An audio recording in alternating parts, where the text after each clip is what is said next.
What's going on? What up? What up?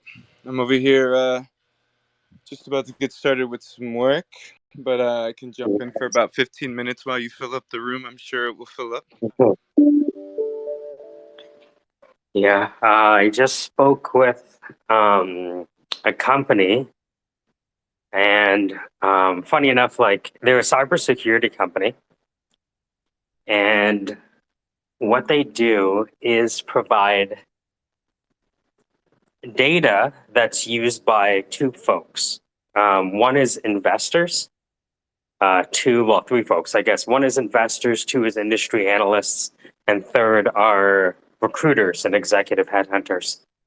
So they can just be like, all right, so we need to place someone in cybersecurity. Give me a list of the 100 people that look like this at these companies, and then you start dialing for dollars. You know who has really, really solid recruiting funnels and automated systems with just a bunch of behavioral analytics, like huge legacy companies like Price Waterhouse. These big, what is another one? I can't think of another one, but those kinds of companies, you got to go So this through. guy, They this guy know how to used to work. locate you and find you and hire you. You know what I So mean? And this, put you in an office. this guy worked at those companies before. So he's actually been someone working in cybersecurity at Gartner. Make sense? Yeah. That's Right. pretty So cool. he's been at the top of the top for cybersecurity. And so he has this platform and he said, hey, I have a bunch of recruiters asking me to use my platform. I don't understand why. I'm like, well, it's very simple. Every time a recruiter places a chief information security officer, they're making anywhere from $50,000 to $100,000. And he's like, oh, I'm like, yeah. He's like, so what I need to do is, give all these contacts to my business development rep and have them dial for dollars. I'm like, well, what if I did that? Do you have an eat what you kill type scenario where you would pay money for closed leads? And he's like, yeah, 10 to 15%. I'm like, all right, giddy up. I'll make a list. So they're just so they're just going to make a list of the people to call and start calling. And once I can prove what the script is and what the process is and all that kind of stuff, then we can, either I keep doing it myself and make money or show someone else how to do it. Pretty badass. Good little side hustle there. Yeah.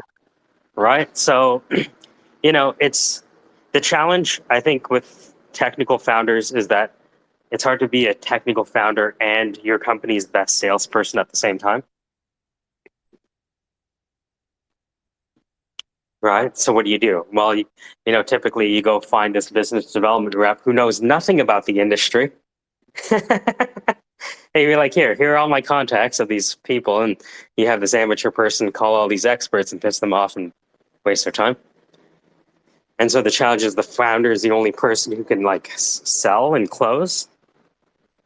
But the founder didn't get, I talked to a partner of a user experience firm and I said, well, you're the partner. Shouldn't you be selling? She's like, you know what? I didn't create a user experience consulting company to sell user experience.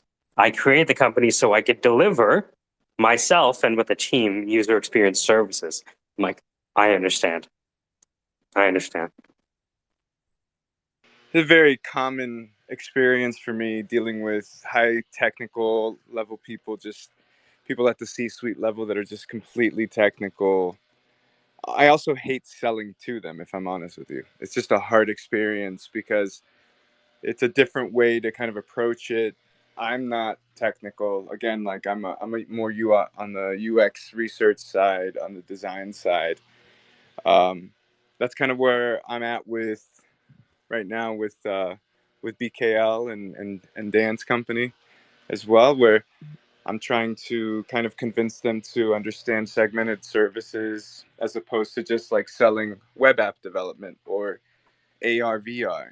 What we should sell is to specific segments of clients, right? And we can sell all of those services. Yeah, you don't want to be a solution looking for a problem, right? Like when I call these executive cybersecurity headhunting agencies, I'll be like, hi, my name is Michael. We haven't spoken before. Let me take some of the mystery out of my call, right? and then just kind of just straight talking to them and seeing where the conversation goes. But it took me fucking 20 years to prepare my mind for that conversation, let alone my emotions. That's probably why you're such a high value asset. You can do both now. Like you went you went from you went from somebody who was highly involved and probably it sounds I mean I'm assuming you have a technical background to somebody who I can really speak and sell. sound technical. I can sound technical because I've been talking to technical experts for 20 years, right? And I've played around with the software enough to be semi-dangerous. Like today, I was talking to Ahmed, and we were talking about making the cybersecurity list, and he's like, "You know what you should do?" I'm like, "What?" I'm like, to make this list of all the people to call, you should use the Excel's function, access XML. I'm like, what the fuck? There's something called access XML? I didn't even know that existed. He's like, yeah, you just go equals access XML and we'll make the page for you. I'm like, you have to be fucking joking. You mean to tell me that you can run this function and it turns a web page into an Excel spreadsheet of information based on the links and names? I'm like, wow, I can, you know what I mean? Like, I know enough about technology to have the conversation to describe what I'm looking to get.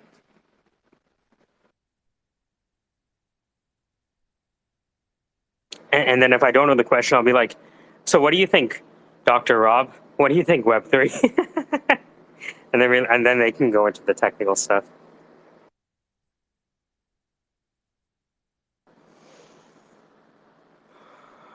But yeah. What up? What's going on? How are you? Chilling, bro, chilling. Just hanging out, having a good ass day, relaxing. So what's going on with the house? Yeah, man, we're just waiting. We're just waiting on closing and kind of just go from there. But man, getting a house Oh, is fucking stressful. how did it happen? Were you thinking about doing it for a while? Nah, dude, it wasn't even in the forefront of my mind at all, dude. Like what happened was like we had moved like when we had moved from another place into like another part of like the greater metropolitan area of Austin. It's called Cedar Park, and we had moved to San Marcos. And when we moved to San Marcos, it's like a smaller little town, like between San Antonio. I don't know if you're familiar with like Texas, but San Mm-hmm. Antonio, everybody knows who San Antonio is. So like San Antonio and Austin, there's a town right in the middle called San Marcos, and San Marcos, it was affordable at the time. And so we had moved there, and my wife was pregnant, and I had a little boy, and I was like, you know what, I need to move somewhere, that's a little bit more affordable, so I can make my money go longer. Because that's what I always think about that stuff because I don't want to be, putting my family in a situation where like we can't do shit, like we're just at home all day, like no, like that's torture. Like who the hell wants to be in a building all day? That's jail. Um, so so we moved to San Marcos, and it was affordable at the time, and then with COVID and everything happening, they went up on our rent a little bit. It wasn't too much. Well, this time they went up like $350, bro, and I was like, yo, this is not cool. $350. That's a big ass. That's a pretty big chunk. And I got a kid. I got another kid. I don't know if I told you, dude. I got another kid coming on the way, dude. Whoa! Congratulations! Yeah, bro. I'm about to have Wow! a third one. Wow! Yeah. Yeah, Wow! You're man. gonna have a ranch soon, or at least a soccer team, You're right. half the squad. It's crazy, dude, because like everything I've been doing has just been like for my family, and like everything that I've done, everything has played out like perfectly. Like I can't ask for like I don't know, man. It's like I'm getting like signals and stuff from like the universe is like telling me like it's your time. It is Mm-hmm. your time, young squire.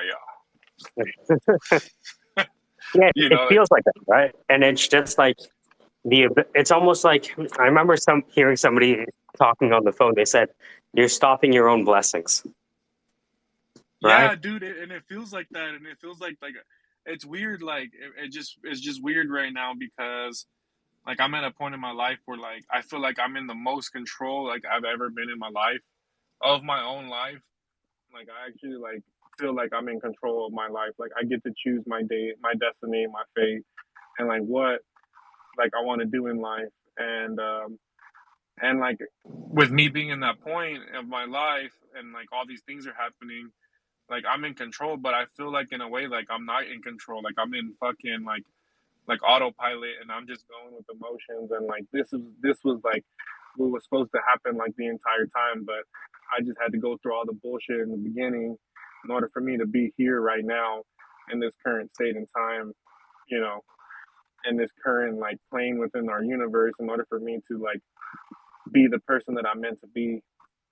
And like and it's helped out a lot too because like being in these spaces and like talking with you and Dan and like hearing all these other people like all the different all like what everybody's accomplishing and like what they're doing. I'm like fuck dude, like these people like they're doing like their own little thing. I was like, well, maybe I can do their thing and I can get good at it too.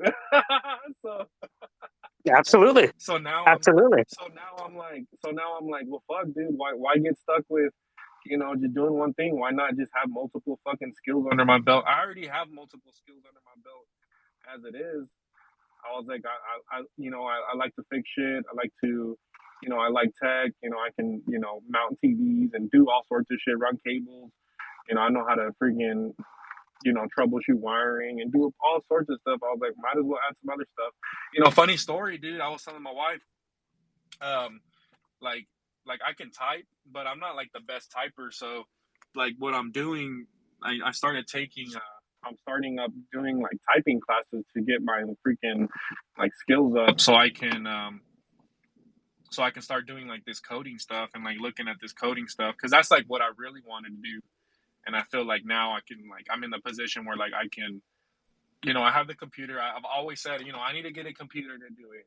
I got the computer last year. Haven't done shit with it. I got a monitor because I wanted like some more real estate, so I could put some more stuff up. And then, I have a keyboard and a mouse, and like now I'm just trying to figure out like, okay, if I do this, like I need to go all in. So like last night I spent like a couple hours just kind of practicing like typing and doing all Nice. the different keystrokes and commands for Apple because it's different, the Microsoft versus the Microsoft Windows versus Mac OS. Like Have you the got into commands the, are different. swiping between screens and like using the 3 fingers and the 2 fingers and all that stuff? No, I haven't done that yet. Oh man, do you have a laptop or like a desktop? No, I have a laptop, but Beautiful. I don't have a Magic Mouse though. Yeah, as long as you have like the trackpad.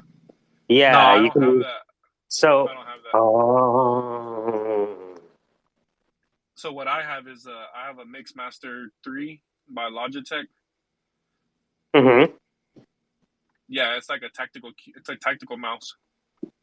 Right. Yeah, So no, it's gotcha. ergonomic. It has the buttons on the side. It has the freaking ball Yep, bearing scroll wheel because it has a scroll wheel on it. You can freaking you hit that nice. thing.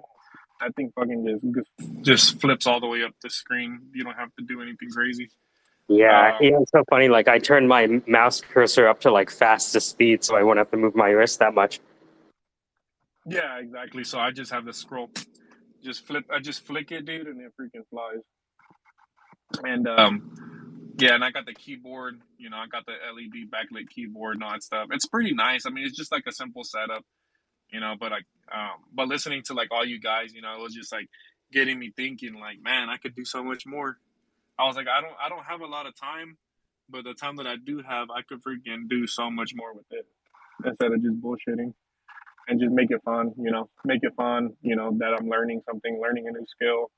Shit, it could help me in my job. It could help me do a lot of different stuff. Help our business grow. Help my uncle's company grow, and maybe I can freaking expand my portfolio and do into other stuff because I already got a technical background.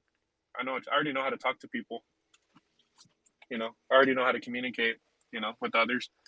You know, I I know how to remember sell talking. stuff. I remember talking to my buddy, well, my mentor for sales, and I said, "When did you just decide to? How did you decide to be like in technical, on the technical side or the operations side versus the sales side?" And he said, I looked at the business and I figured it'd be better if I'm on the part of the business that's bringing in money and not spending it.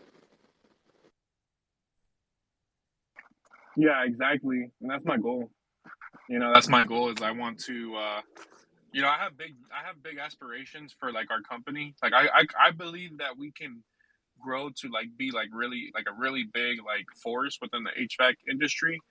But the only thing that's holding us back is the fact that like it's really hard to come by like people who want to actually do this type of work and like make it fun too. Like a lot of people, when you hear when you go into training and shit like that, like they're always like, "Oh, dude, like the first thing they hear is like, hey, you're gonna be in a freaking, 130-degree attic, and it's gonna be hot up there, and you gotta drink a lot of water." Nobody wants to hear that shit. You know what I mean? They want to hear like, "Hey, man, just so you know, that the faster that you get, bro, man, you're gonna get some really nice paychecks. It's gonna be a really, really good career. Like our goal is to get you inside." Teach you the best way possible so you can be the most efficient, the fastest technician that's out there. Because we don't want you in the attic for fucking, an hour in 130-degree weather, in 130-degree attics. We want you to get in, get out. You're up there for 20 minutes. You already know what it is. You diagnose the problem. You get out and you go on your way and you fix it. Those are the things that people want to hear. They don't want to be hearing that they're going to be in a freaking attic for that long. That sucks. You know what I mean? Like people always like, when it comes to like training and stuff like that, I feel like they put too much emphasis on the bad shit that it deters a lot of people from putting their 100% because they're expecting something bad to happen instead of like, putting in the forefront of their mind that, we're gonna get you here, but this is what we're gonna do to get you here, and these are the things that you're gonna have to encounter in order for you to get you here. You know what I Sounds mean? very military, right? It sounds a lot like what Zach does, right? Preparing you, right? Yeah, but Being your I don't have a apprentice. military background. But you're approaching it very similarly, though, right? It's like if I'm going to send you out on your own, I'm going to make sure you're prepared first. And if you're not prepared, that's on me. It's good. So, Yeah, Amy, what's exactly. going That's on? kind of like. Oh yeah, go ahead.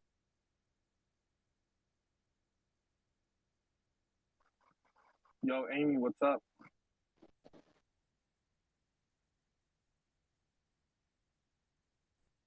I think it was something you said.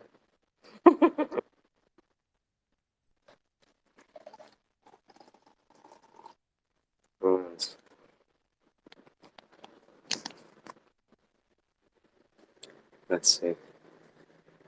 Yeah, it's I mean, the distinct advantage that you have is that you've been in the field.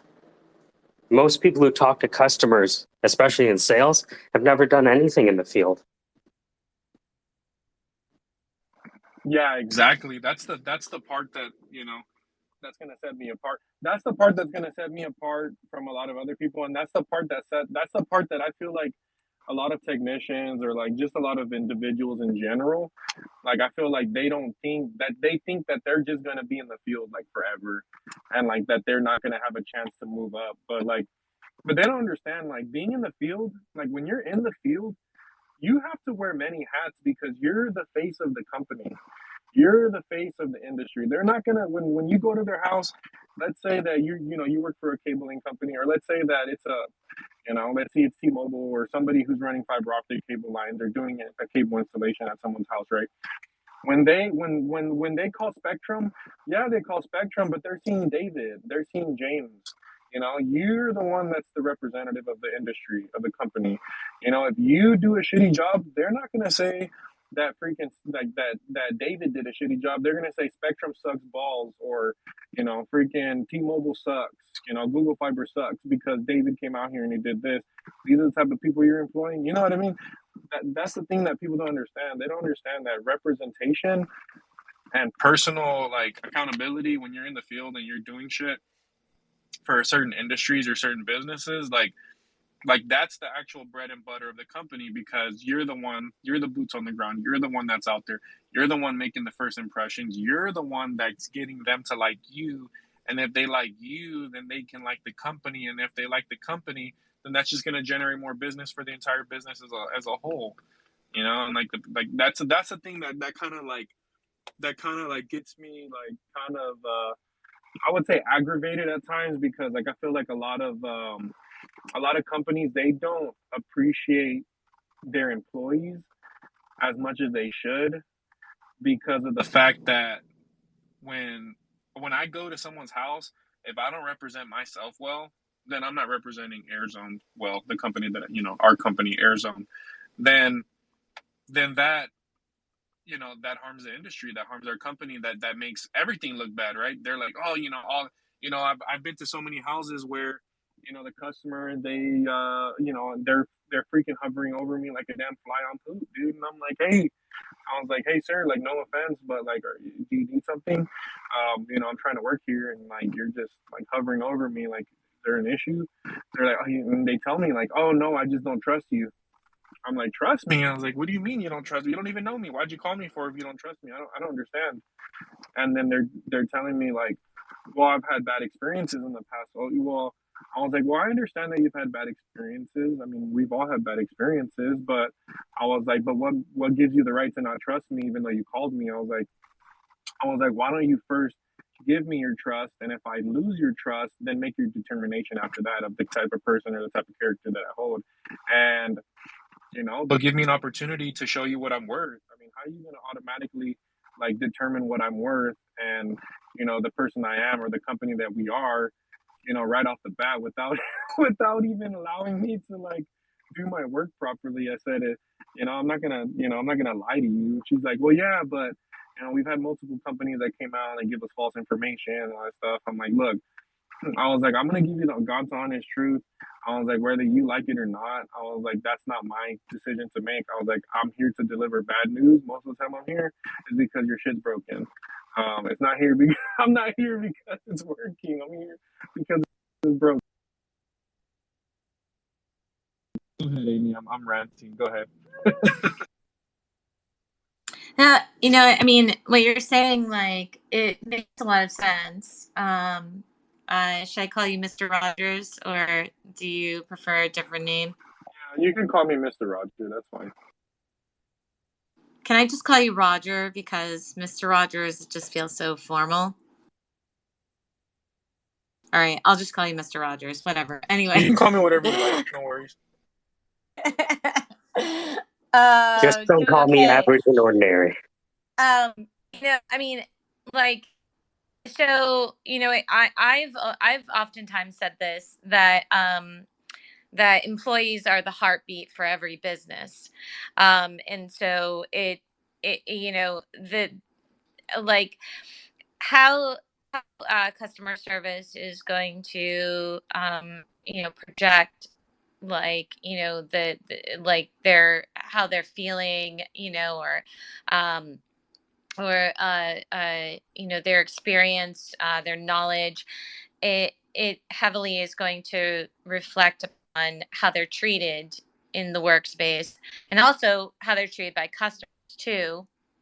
You know, I think, um, but like, you know, what you're saying, it's very interesting, because I think that that there can be a lot of, like, I don't know, almost trauma that that an employee will experience from having bad experiences with customers. But then there's also some trauma that, like, that employees experience from having bad experiences with I mean, that a customer will experience from having bad experiences with employees. And really what it comes down to a large degree is, like, is the training that that employees go through, their you know, how they're incentivized. Like, you know, if an employee is not given the incentive to do well and to be honest, right, then there's a possibility that they might not be 100% honest. Um, it goes on the paycheck, like, employees, by giving them, a decent amount of pay. But if you're not respecting the employee, if you're not like treating them, um, like, like a human being, which a lot of companies don't. A lot of companies, will kind of treat employees like they're cattle in a lot of ways, or like, just a number. Then that kind of reduces the amount of self-respect that an employee might have. And with, not having a lot of self-respect, because a person isn't treating you, with care and respect, then that might make you feel like you want to, you know, uh, do harm to other people, that you're supposed to be servicing.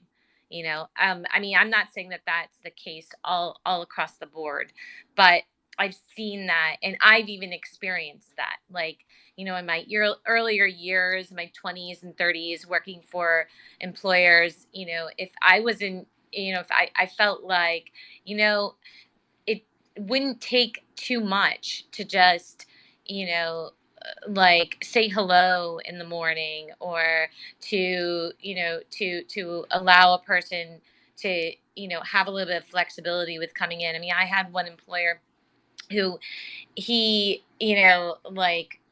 like called me into his office every week to go over my time chart, and be like, oh, you came in 2 minutes late this day and 5 minutes late this day, and it's like, okay, you're gonna call me in and grill me for 3 hours because my time clock, like, is reflecting, you know like a couple of minutes off or whatever, and that's time that I can, utilize to improve in my skills at work. It's time that I can utilize to, like, just have a moment to myself, to reflect on my day or whatever. But instead, I'm getting a tape reviewed over and over, every week with this person who he comes and goes as he pleases, but but a lot of times managers, they feel like they've earned that kind of permission to, to have the right to come and go as you please. Uh, and employees, are kind of like the bottom of the barrel. And I don't really see the reason for that, especially if, for the customer service employees that are interfacing with clients. You want them to be happy. You want them to be feeling good, you know. So as far as like the client that you were working with,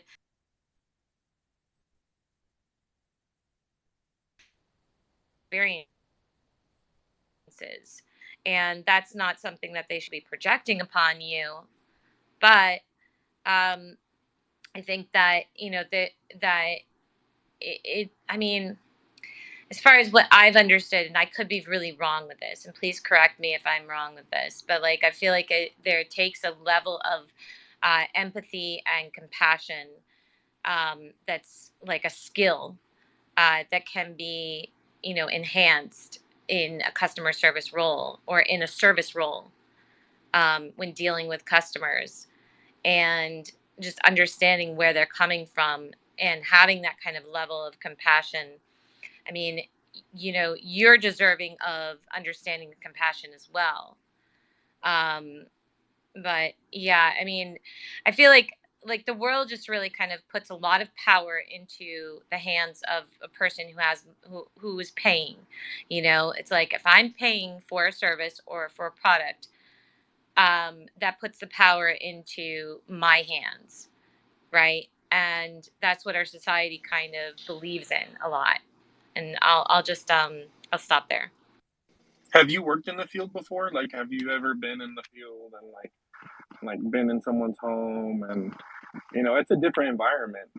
It's a completely different environment. It's a little bit more intimate, a little bit more personal. People make it. When you step in someone's home, that's their space. They feel like they're in control. So being able to or having to, like make these individuals, like customers, aware of what they're doing and what they're saying. That's very, very important to set boundaries, especially like as a serviceman or woman or anything like that, because there has to be like some sort of level of mutual respect when you're going into someone's house. Like, I'm not going to just go in their house and just be completely like be disrespectful. You know what I mean? Like, other companies, they might do that, but like then again, that goes down to like what you were saying earlier about training. Um, but it's just a completely different environment. I don't unless you've actually been in the situation where like you're in someone's house and they're like being disrespectful or saying certain comments and stuff like that. I mean, it can affect your troubleshooting. It can affect your safety inside the house. Is this person gonna do something to me? Like, do I need to get the fuck out of here? Like, this dude's fucking screaming. Like, it's a it's completely different when you're like face to face with these individuals, like inside their personal space, versus like being in like an office environment. Like, I would never, equate those two to being the same thing, just because you're actually out there in the world, at someone's house, and you have a lot of different factors that you have to also worry about and think about. And I've actually been in those situations where I've had people like just telling me that they're gonna sue me, and they're gonna if it's not fixed right, and just talking mad shit, telling me stuff, and I had to tell them, I'm like, yo, like, sir, I don't understand like where all this animosity is coming from, but I'm gonna need you to respect me and respect our company. I was like, we haven't even done any repairs, and you're already questioning my my diagnosis. I was like, do you do HVAC? And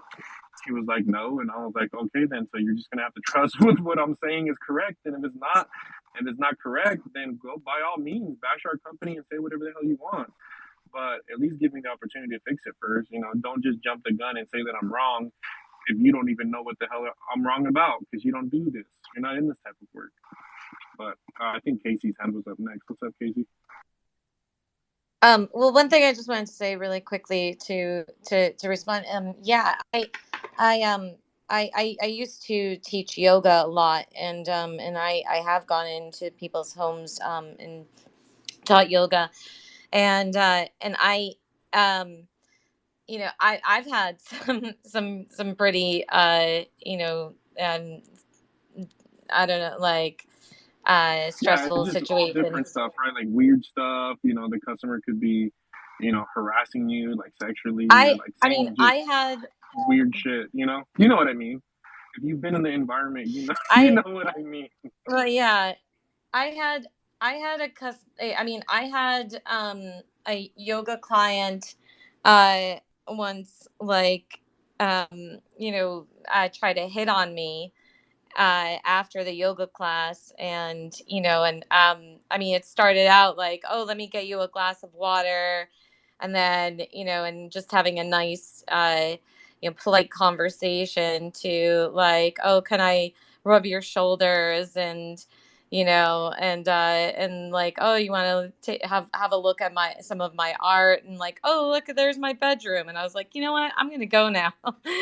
you know um so yeah, and then that client, he paid very well, actually, which is probably why I let him go as far as like rubbing my shoulders, because I was like, I didn't want to lose that client. But when it came down to it, he didn't want to reschedule with me again, because and I knew where the direction it was going in. I had other clients who it started out with just private yoga lessons, and then they were like, and this was mostly with men, they were like, oh, you ever heard of like nude yoga, like, can we do some nude yoga sessions? I'd be like, no, I'm sorry, I don't do that kind of yoga. you know um but and it sucks. Cash is king, and that's something that some people, they really they take advantage of. And some they look at it like, okay, yes, I'm paying for a service, but that doesn't mean that I can turn this into my slave. you know. And it's unfortunate when that happens. Anyway, Casey, I know you had your hand up, and I interrupted, and then Emmy. You're good. You're good. I hate sales, but as a 20-year salesperson, I've been in the situation where I had to really think about the different types of sales approaches, like the hard sell, the consultative selling, the solution selling, networking, conceptual selling, medic selling. Like, there's so many different approaches. And what I learned over the years was that everybody needs something different. But if you are a master of the product and information, you can overcome almost anything. So, like, the most frequent thing that I experience is people trying to tell me what the product is. And it's a complex product, so they're frequently wrong. And data dumping on them and showing them at least a glimmer of like the depth of product knowledge I have usually stymies the poor sales experience, right? So if I come on strong as the absolute master of knowledge behind the product, they're more willing to just listen and take in the information versus it being an argument or a debate about the product. But there are some situations where a hard sell is appropriate, but a lot of people lean on hard selling as a go-to method. My go-to method is consultative approach, but the downside to that is that you have slower pipeline production. So if you're willing to be patient and groom in your pipeline of sales, you typically end up with less maintenance through the delivery process and a higher likelihood that the transaction completes. And it's really tricky for a lot of people to give up that immediate hard sell in exchange for a more solid sell. Because conceptually, the idea is I'm going to hard sell you and you're going to say yes, and you're going to sign here and the deal's done. But it doesn't go that way. You come at somebody with a hard sell and they fold and they say yes, and maybe they sign, but then after they have a minute to think, they had got a shit ton of questions. And so you end up with a heavier maintenance on the back end. Sorry, go ahead. Yeah, that's why I enjoy it. That's why I like to leave my sales kind of like open-ended in a way, where like I try to give the consumer like I want to give. Obviously, they do have the choice, right? Obviously, I want to give them the better choice, and I want to steer them in the direction that I believe is the correct choice for what they're looking for and for their needs, right? So, so whenever like I'm going about like trying to get someone to purchase something, I always want them to feel like they're in the driver's seat and they're the ones that's making the decision, even though I'm the one that's telling them the information that's going to guide them to the right decision. Because a lot of the times, like whenever, especially like when it comes to like fields that I'm in, or the sale or the real estate industry, people know what they want, but they don't exactly know exactly what they need. You know what I mean? Oh yeah. You know what I mean? So like you have to paint the picture of everything that they need and everything that they want, but ultimately you want them to feel that they're the ones that's making the correct decision and that it's not us making it for them. Do you know what I think throws a lot of people off? Oh, I'm sorry, Emmy. Go ahead, bud. Well, I think it's an opportune time. You were talking about the hard sell, which made me think of sort of a hard shell, as it relates to perhaps a taco, wherein you have this hard shell, but inside of it you have, I like carnitas, right? You're talking about a soft, seasoned meat that is leaning. And I'd like to, if it's okay, to briefly workshop a sort of hard shell that I have sitting before me that I've been workshopping, and now I see that it is a syndicate meeting. So this is part of the syndicate orators workshop. Yeah, so do it up, buddy. Okay. Oh yeah. So this is But it's not Taco Tuesday, so just keep every that day in is mind. Taco it Tuesday. can be Carnita Wednesday though. Yep. Okay, I'll So go Wednesday. Make sure you have some veggies in there too. Yeah, got to. yep. So Well, okay, I mean, what she got? What's your hard shell? All right. Hey folks, my name is Emmy. I use they them pronouns, and I'm a founding member of the New York City chapter of the XR Guild. They say you only become a New Yorker after 25 years of continuous habitation, so technically I'm only 1/3 of a New Yorker, but I spent my entire childhood traversing bridges and tunnels to visit my grandparents in Stuyvesant Town and my aunt and uncle on the Upper West Side, and yes, drinking 40s in Tompkins Square Park. And my grandfather himself, he grew up right here in Brooklyn in Crown Heights almost 100 years ago, so I guess you could say I'm grandfathered in. Now, speaking of my grandfather, he actually reached out to me via Facebook Messenger 2 weeks ago saying, "Hello, how are you doing today?" Now, I'd grown accustomed to hearing from my grandpa via email, so it was a little bizarre. But what really bothered me was the fact that my grandfather had passed away in 2020. So I imagine I'm in my photorealistic metaversal happy place, right? I'm shopping, I'm social, I'm being entertained. And I run into my grandpa, right? But he has balance and he has strength and he has mobility. And he's smiling, in a soft, serene way that I never really quite saw from him in real life. And he says, "Emmy, I'm sorry. I'm sorry I never told you I loved you. I didn't have the words because I was never offered them by my father, because he in turn was never offered them by his. But we are all together now, and we share in this shining familial love, and we discuss literature and philosophy and how system problem of the wisdoms of today. And it's all here for you, Emmy. It's all here. Come with me. I'll show you." And I follow him down an alleyway in my photorealistic happy place, and he's got this spring in his step, right? And every few seconds he's looking back at me with this gleaming magnetism, and finally he stops and he says, "Look, Emmy, you're here. McDonald's. And if you order a delivery of $30 or more in the next 5 minutes, you get free apple pie. I love you." So this is a hypothetical of how XR can be used in an unethical way. And it can remain a hypothetical, but in order for it to do so, we need to have ethics in mind, up down, from blue sky to R&D, from prototype to MVP. Now, I chose to join XR Guild because I reckon it takes attention to ethics, to inclusion, to personal accountability, not just in the articulation of it like I'm offering in this moment, but in the as an employee today, as an employer, as a business owner, a vendor, a client, a practitioner in this space today. We have 12 principles and we adhere to them to the best of our abilities. We have no dues or fees. We're open to all. The first principle of XR Guild is every person matters. So if you want to learn more about the XR Guild, please come and talk to me. I would from you. You can also visit the website on the screen where you can look at our principles, check out our Discord server, and if you like, join us. Thank you to ARKit NYC and Zero Space for offering me this platform. Peace and love. Enjoy the evening.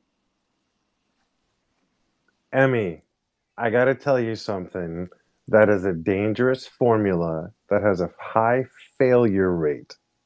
Okay. You did it. You nailed it. That is a thread. That's a thread the needle approach, and you nailed it. The horror behind meeting your meta grandfather representation and having him pitch you on McDonald's is devastating. Dude, you really nailed the picture. At first, it's kind of like when you're going into a speech like that or a pitch effectively like that, it's easy to lose an audience when it takes too long. And at first it was like, nah, oh, you nailed it.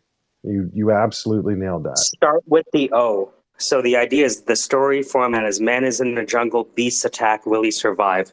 Delete the whole first 90 seconds and start the phone call from the grandfather.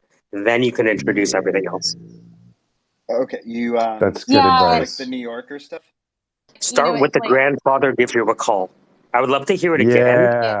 Can you do the whole thing again, but start with the grandfather calling, and then at the end you can go to the beginning. So do the whole thing again. Start with the grandfather gives you a call. That is something that everyone can relate to.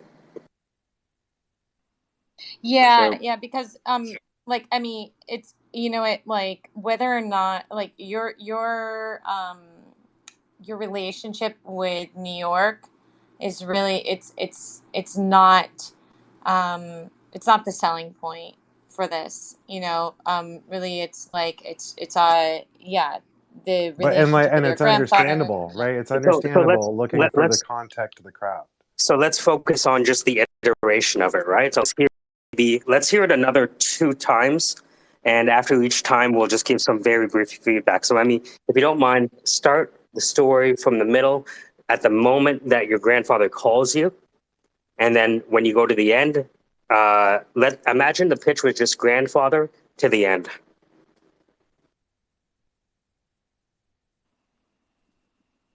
Hey, folks. My name is Emmy. I use they, them pronouns, and I'm a founding member of the. Sorry, can you not start there? Just go right in. Right. Yeah. Hey, guys, what's going on? I got a call from my grandfather the other day. Yeah, just that. Okay. Hey, folks. I heard from my grandfather the other day. He reached out to me via Facebook Messenger. He said, hello, how are you? And I'd grown accustomed to hearing from my grandpa via email a lot, so it was a little bizarre. But the thing that really bothered me about it was the fact that my grandfather had actually passed away in 2020. So I imagine I'm in my photorealistic metaversal happy place, right? I am shopping, I am social, I am entertained, and I run into my grandpa, right? But he has this balance. Sorry. Don't tell us that he's dead until the end of the story. That's the punchline. Okay. Yeah, let's start again. I love it. Because him passing away changes the meaning of the entire story, and I want to save that moment. Yeah, I Hey, agree. folks. It kind of brings out like a Twilight like feeling to it. Yeah, but I like that. I mean, I don't know. It's okay. Nobody has the right answer. Let's just hear the next iteration. Let's try. Yeah, keep going. This is the rapid.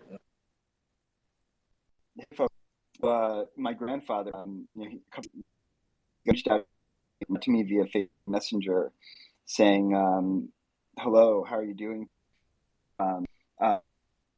What about should I go right into the photorealistic metaversal happy place, or talk about usually he reaches out on email?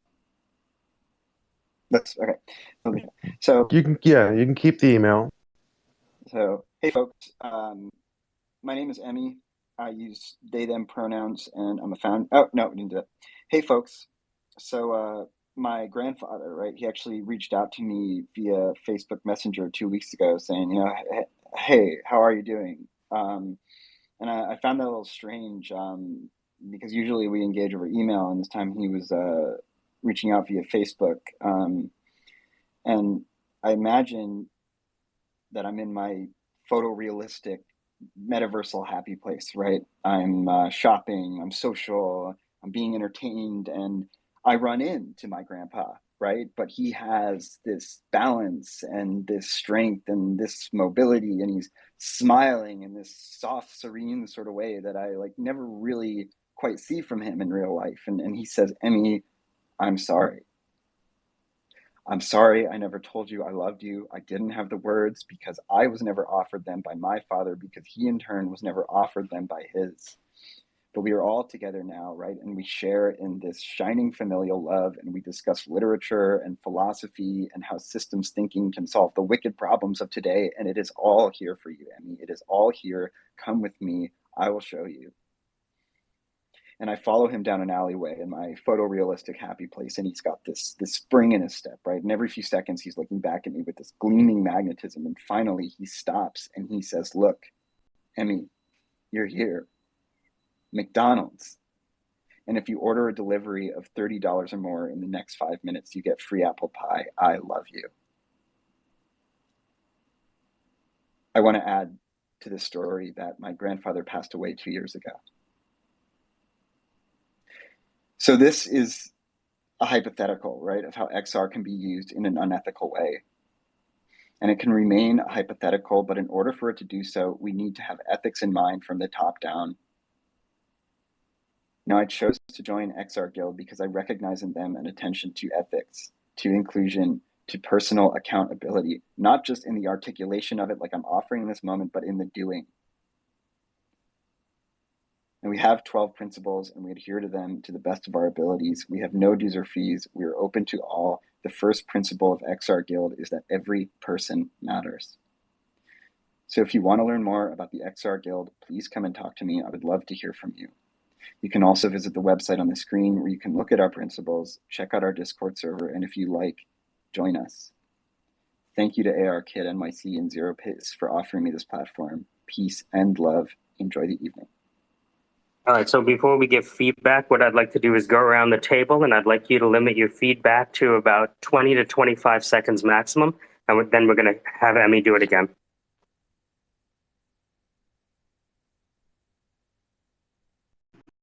I like I like how you brought in that your grandfather died at the end. I think, Michael, you're right. But I think that how you Oh, did we lose you? Yeah, did you mute me? I don't think so. Hello? Yeah, keep going. Yeah. No, we lost you there. You just went mute. Yeah, keep going. We lost you, but if you can keep going. She may be having some connection issues. Okay. Go ahead, Casey, Sandra, Mr. Raj, and then I want to hear it again. You mind if I pop in real quick? It might be. I like the placement of putting the grandfather's death at the end. I wonder if there can be some sort of play on words or some sort of sense of humor, not like a transitional word, like not using however, but something a little more smoother, saying something to the effect of, but my grandfather would never have suggested McDonald's, being allergic to something, I don't know, something along those lines. And then say also he passed away, in 2020. You know what I mean? Like something. Yeah, I think what you're pointing to is that this can be punched up, right? This script can be, in terms of premise, punchline, take, punched up. But I figure, that's something definitely that we can phase in. Keep going. No, that was primarily it. I like it overall. It's great.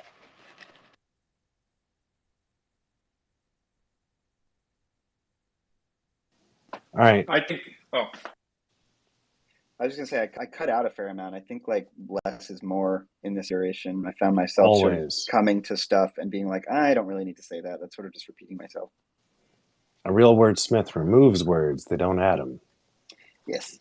I don't know. I think you could do a better job of painting a picture of how, make it a little bit more sentimental and more emotional when it comes to you and your grandfather, because that's the whole premise right here that you're trying to achieve, right? You're trying to make it more to the point where somebody could take advantage of the memories that we have with lost ones, and use it for their own gain, and sort of like advertising, going to buy a freaking cheeseburger at McDonald's, right? So for them to utilize those feelings and emotions, I feel like it's going to be very gut wrenching and very torturous when it comes to someone's psyche if they were seeing that and then that happened. So being able to paint the picture and make it more less how do I say, more just a little bit more expressive and more emotional, with your wording and stuff like that, and just making it more personable to the people that you're going to be portraying the information to. I think that would go a long way. That makes sense. Would you mind throwing out an example just to help me start that that thought process? Like you talking about like sensory details or Yeah, exactly. So like, you know, so I mean, I wouldn't just say like sensory details, but like just normal, like, things that, like, is this a hypothetical grandpa or is this like an actual grandpa? this is like my grandpa that I was really close with. Okay, so like just remember like the feelings and like the things that you would see in his house or like stuff like that and like the environment, like what made like what are the things that were around you that you can describe to the audience that would captivate them and to be like, oh my God, like I could see myself in this guy's chair. I could see his grandpa rocking back and forth, in this whimsical manner where he was just pondering, and like just certain things like that to kind of bring out the reality of like, because as we go further into this world, right, where we're going to be, messing with augmented reality or VR or XR and stuff like that, there's going to be a clear, like line that we're going to start passing over to where reality and fiction are going to kind of be one thing at that point. So when you're, describing a place where your grandfather and you were in this like this metaverse and you were able to interact with him, like who knows, maybe they have the layouts of the entire house that he used to live in. Like what are the limitations to what details are in there to make you feel that that was actually your grandfather and it gave you an emotional attachment to that object or that advertisement that was generated, for the sole Non-player purpose character. of gaining your. Yeah, exactly. Yeah, it's interesting. I think like the first thing I think of is like the physical space, because I guess like I sort of what I imagine is I created my own. It's like my happy place, so it wouldn't necessarily be like because I have a very clear idea. Like it's the chair. Like I think for a lot of people, like when you think about your grandparent, there's some sort of chair involved because they sit down. I don't know, but I hear exactly what you're saying. So, but I guess it might be something in his clothing or something that you know. But I hear what you're saying, and it's something to think about. So thank you. All right. So you have outreach, meeting, and sales pitch are the three components that you're identifying. And I think that the transition point between Facebook Messenger and the metaverse can be clarified. So I might start off with something like, the other day I heard from my grandfather, who I love dearly, the other day on Facebook Messenger. We used to correspond via email, so that aspect was a little strange. As we Yep. engaged with each other, it transitioned to meeting in the metaverse. In this photorealistic presentation, he was young, agile, and happy. And then you go on from there. Something along those lines, but I think the transition point between messenger outreach to meeting in metaverse can be smoothed out a little bit. And sorry, go ahead.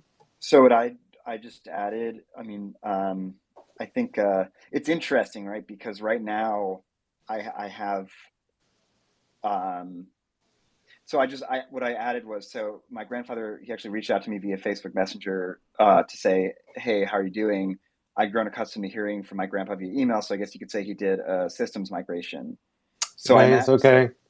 So that's sort of the connection. But what you're saying is I'm actually not having that divide of so I imagine. And that for me, Yeah. it's a little sticky because I'm like, should I just present it? Because then that is a manipulation. But manipulation is the very subject of this topic. Yeah. So it's a really interesting And I think you also have to proposal. be a little careful with repeat words like photorealistic, photorealistic, photorealistic.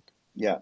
And you can, especially since I think the crowd you're presenting to is in the know, you can lean back on the bland description of metaverse. Mm-hmm. So one thing I wanted to include photoreal, and I do say it twice, so I think you're right. Don't need to say it twice. I feel like photorealism is sort of an evolving Super technology. important too, yeah. Yeah, very So important. Um, so when I say like, so I'm in my photorealistic metaversal happy place, is it sort of the where I say like I'm shopping, I'm social, I'm being entertained? Like we all know what people are going to do in the metaverse, that sort of thing. Yep. I mean, I put in the background while we were talking, I wrote an alternative. You want to try it out? I just tagged you in it. Yeah. Okay. Give it a read. Yeah, See how do you it. feel. I think another thing too that we could do, or that you could do, would be to just why don't you just have everything in the metaverse? Like, why can't this whole encounter be within the metaverse? Because that's that's where most stuff's gonna happen. You're gonna get the message in the metaverse. You know what I mean? You're Well, gonna it's because get I the think Facebook because message in the it's metaverse. pointing out that it's through an alternative known platform, and Well, the I also, abuse. oh, sorry, go ahead. No, please go ahead. Well, I also wanted to say that, like, because, like, I think it's important that this actually happened to me. Like, my grandfather did reach out to me via Facebook Messenger beyond the grave 2 weeks ago. Like, that is very much real. And what I want to say is that that is a germ of, because if I had sort of, I'm sure if I had engaged with whatever that bot was going to try to sell me something, there's some reason, right? So what I'm trying to do is say that this very real occurrence, if you extrapolate it into XR, into the metaverse, this is what it might look like. So that's sort of my intention of starting from this very real thing that happened to me quite recently. And that's where I sort of wanted to say, this is what happened. And then imagine this. Yeah, so try out that Yeah. that script I wrote for you, and the blank is where you write in the that interaction. Go for it. Hey, folks. So my grandfather gave me a call this morning. I thought it was weird because he usually emails me, almost never me. So he gave me a call. He asked me to go for breakfast at McDonald's, which I Sorry, again. Abby, you're breaking up a bit for me. Oh, Can you start again? okay. Yeah, Yeah. Can you hear me now? Test check. Am I rugging? Is it you're good. You're good. happening? You're good. Okay. Um, so my grandfather gave me a call this morning, which I thought was weird because he usually emails me, right? He almost never calls. But he did give me a call, asked me to go for breakfast at McDonald's, which again, I thought that was odd because he was always really healthy. But hey, it's Grandpa, can't say no to Grandpa, right? So Uber went to 44th and 5th, right? And together we walked over to McDonald's. But before we go in, he stops and he says, Emmy, I'm sorry, right? I'm sorry I never told you I loved you. I didn't have the words because I was never offered them by my father, because he was in turn never offered them by his. But we are all together now, and we share in this shining familial love, and we discuss literature and philosophy and how systems can solve the wicked problems of today, and it's all here for you. I mean, it's all right here. You show you, and now, and also, if you order delivery of $30 or more in the next 5 minutes, you get free apple pie. I love you. I'm a little confused now because It's okay. but Yeah. but what was odd about this conversation, right, was that my grandfather died 2 years ago. Else is going to try to buy my grandpa to sell me pancakes. But when we started XR Guild, it's because we know that this McDonald's is going to try to buy my grandpa in order to sell me pancakes, and that's not a world I want to live in. Thank you for letting me speak. I think if you talk it out 15 more times, you'll find the words that best fit into your mouth. Yep. So sort of this is sort of where, so basically, I'm in character as soon as I come on. I'm in character relaying a story. Yep. Saying McDonald's bought my grandpa to sell me pancakes. Yep. And then it's saying I'm ending I'm breaking character to say, hey, this could legit happen. It doesn't have to. XR Guild.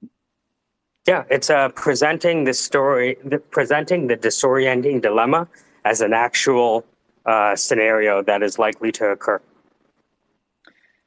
Yeah, like there's some details that change. My grandpa was not super. My grandpa just didn't leave the house. That's the main thing, which is I think works. Use that. Yeah, it's like yeah. weird because Use all of those real things that make him your grandfather, not a grandfather. Exactly, and I think you should lose the word my, like the my before grandpa, and just say grandpa. Like, so grandpa did this, grandpa, because it'll make it more personable for not only to you, but to the viewers as well. Because it'll be like, oh, I have a grandpa as well. When someone says my grandpa, I'm gonna associate just his grandpa. So I'm not gonna be able to have the same experiences with his grandpa as I could mine. But I hear the grandpa, grandpa, I'm like, oh, I got a grandpa too. My grandpa does the same stuff. You know what I mean? Yeah, it's way out there, but I learned in acting, like, you don't want to make 50-50 choices, right? So I'm either going for it or it's the other version where it's like, hi, I'm from the XR Guild. Hello, join our Discord. So and there's a place for that. There's a place for that, right? And that's what the president of the XR Guild, the acting president. That's what he does. Can you try it a couple more times in a row? Yeah, and it's slower. Yeah, because the whole idea of this, and again, this is just the voice acting training that I went through, which is, okay, do the speech, get some quick feedback, do it again, quick feedback, and it's just constantly evolving. And this is exactly what happens when you go into animation, right? Yeah. Be like, all right, say it. Now add this. Now add a smile. Right? So, now add a laugh at the beginning. Yeah, so let's try 2 more times in a row. And if you find that you figured out a better way to do it, start again from the beginning. Let's hear it twice in a row. So do you think it's better for me to do whatever you want?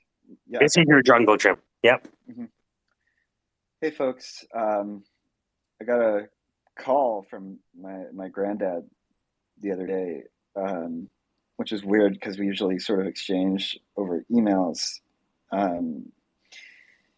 And he asked me, if I wanted to meet him for breakfast at McDonald's, which was strange for a few different reasons, because I never really seen him eat McDonald's before. And, at this point, he really can't leave the house that much. And, he has his aide, make him breakfast and sort of feed him in his home. But he was like, meet me at, 23rd and 1st at McDonald's. And I said, okay, right? Like, so I went over there, and there he was. But he had this quality to him where first of all, he was standing upright, and he had balance, and he had strength, and he was smiling in this serene sort of way that I had not associated with him in the past. And we're about to go in, and he stops me. He puts my shoulder, something he never, and he looks at me in the eyes.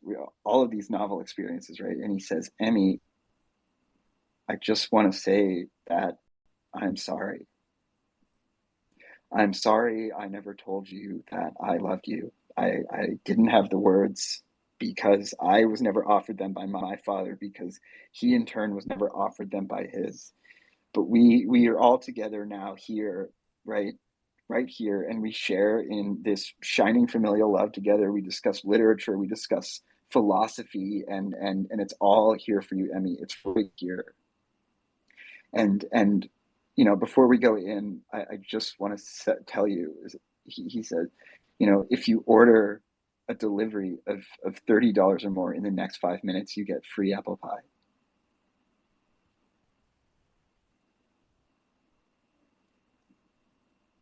Now, my grandfather passed away in 2020.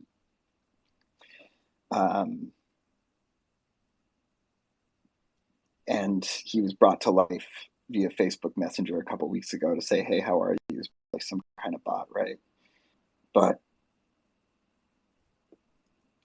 McDonald's very well may buy my grandpa to try to upsell me for free apple pie.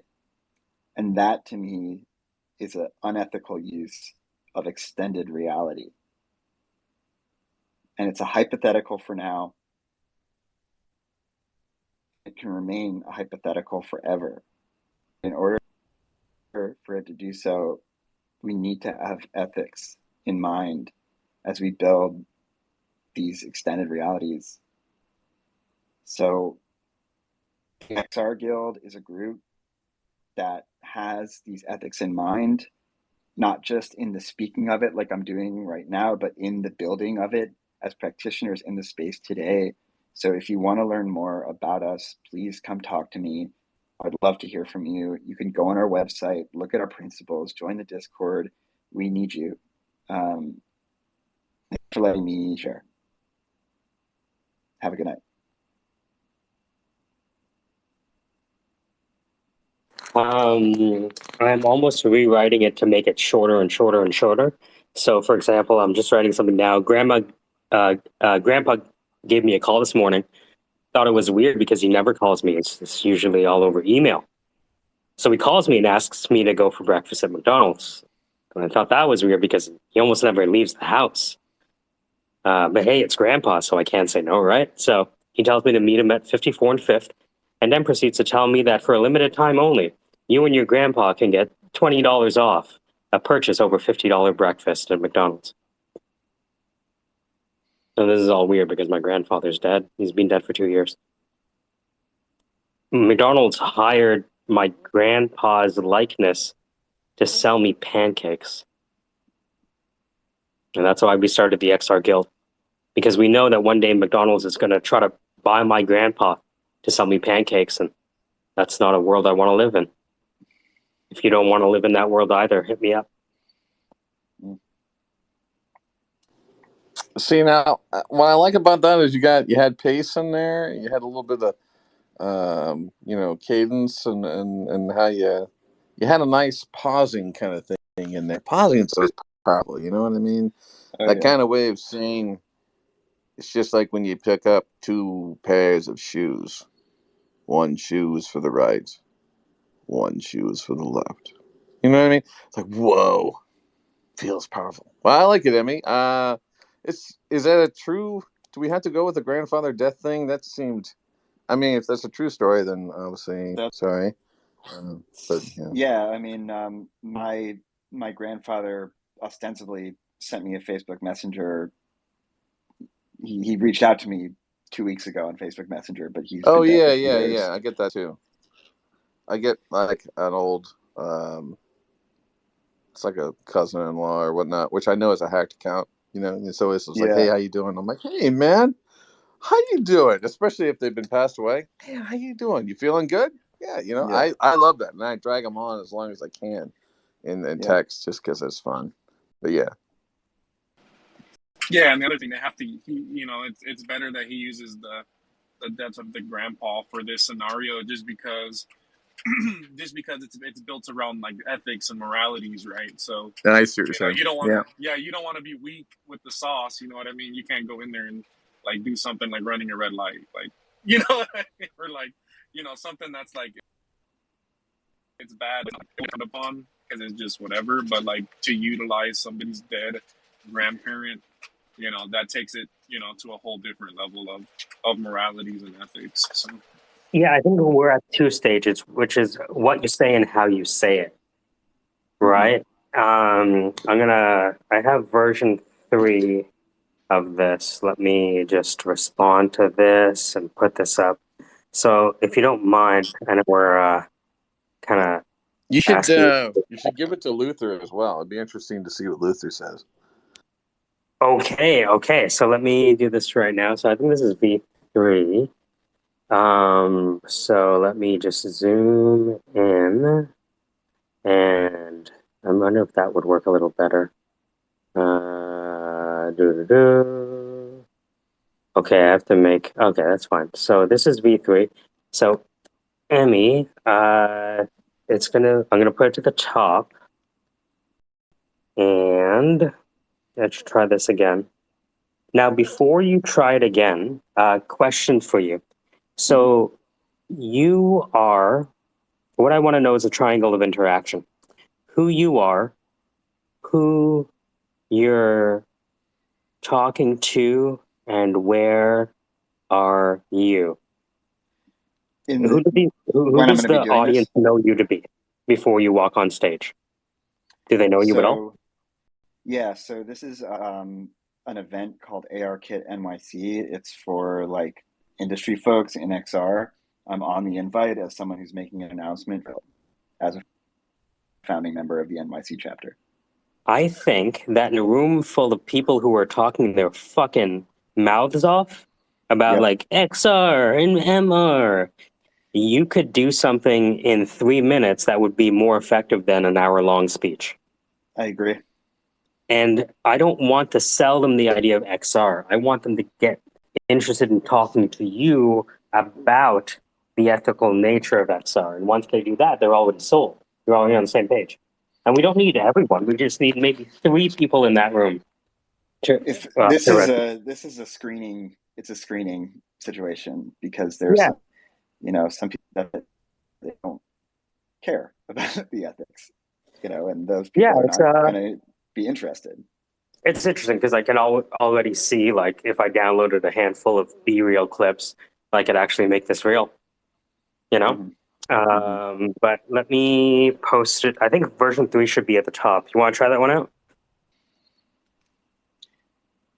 I see it.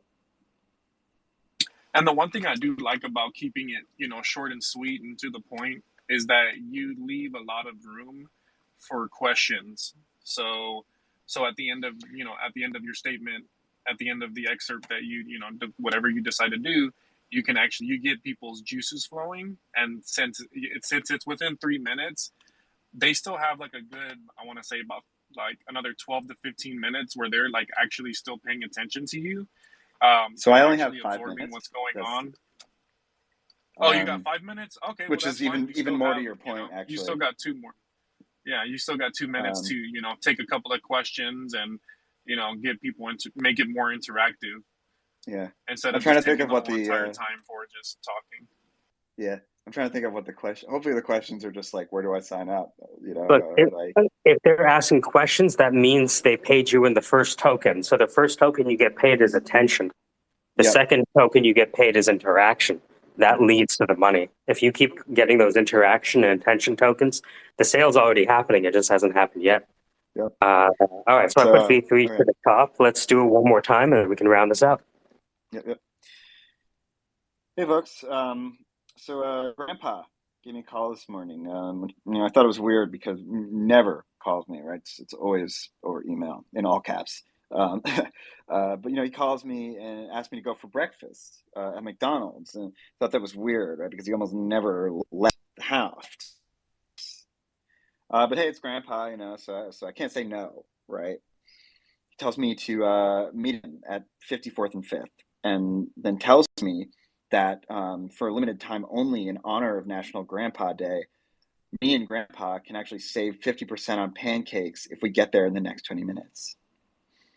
Now, what was weird about that conversation, right, is that my grandpa's been dead for 2 years. McDonald's is going to try. Hold on. Now, that's why I use pancakes, because pancakes seems like such an absurd thing to use a fake grandpa for, right? But but you could see McDonald's, and the brilliant thing about this is that they probably just fucked up. Or like, and Emmy look, this person Emmy, and the algorithm was like Emmy, relationship, grandfather, send ad. They They just didn't capture that particular part of the data that my grandfather is deceased. This should happen. It will happen, right? Now, the only thing, So, can you start again and give it to me at half that speed?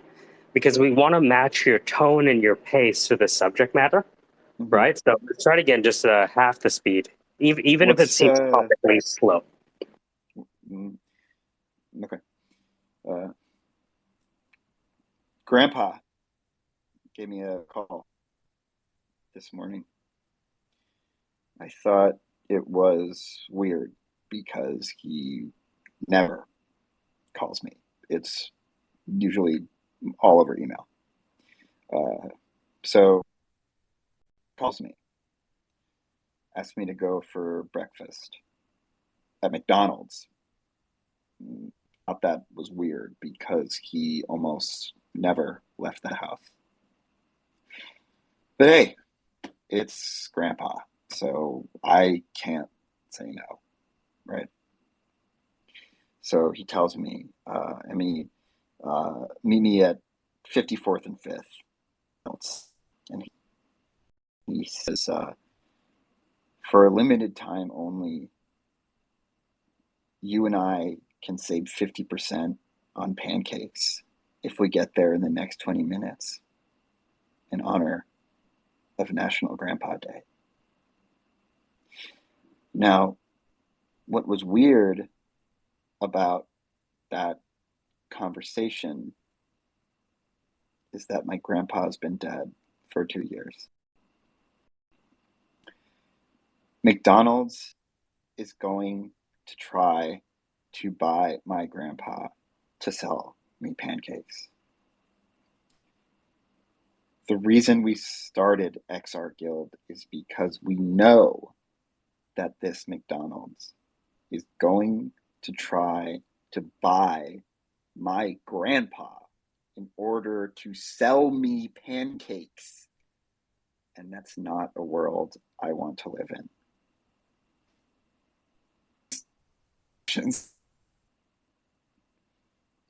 That's it. I would just walk off stage. It's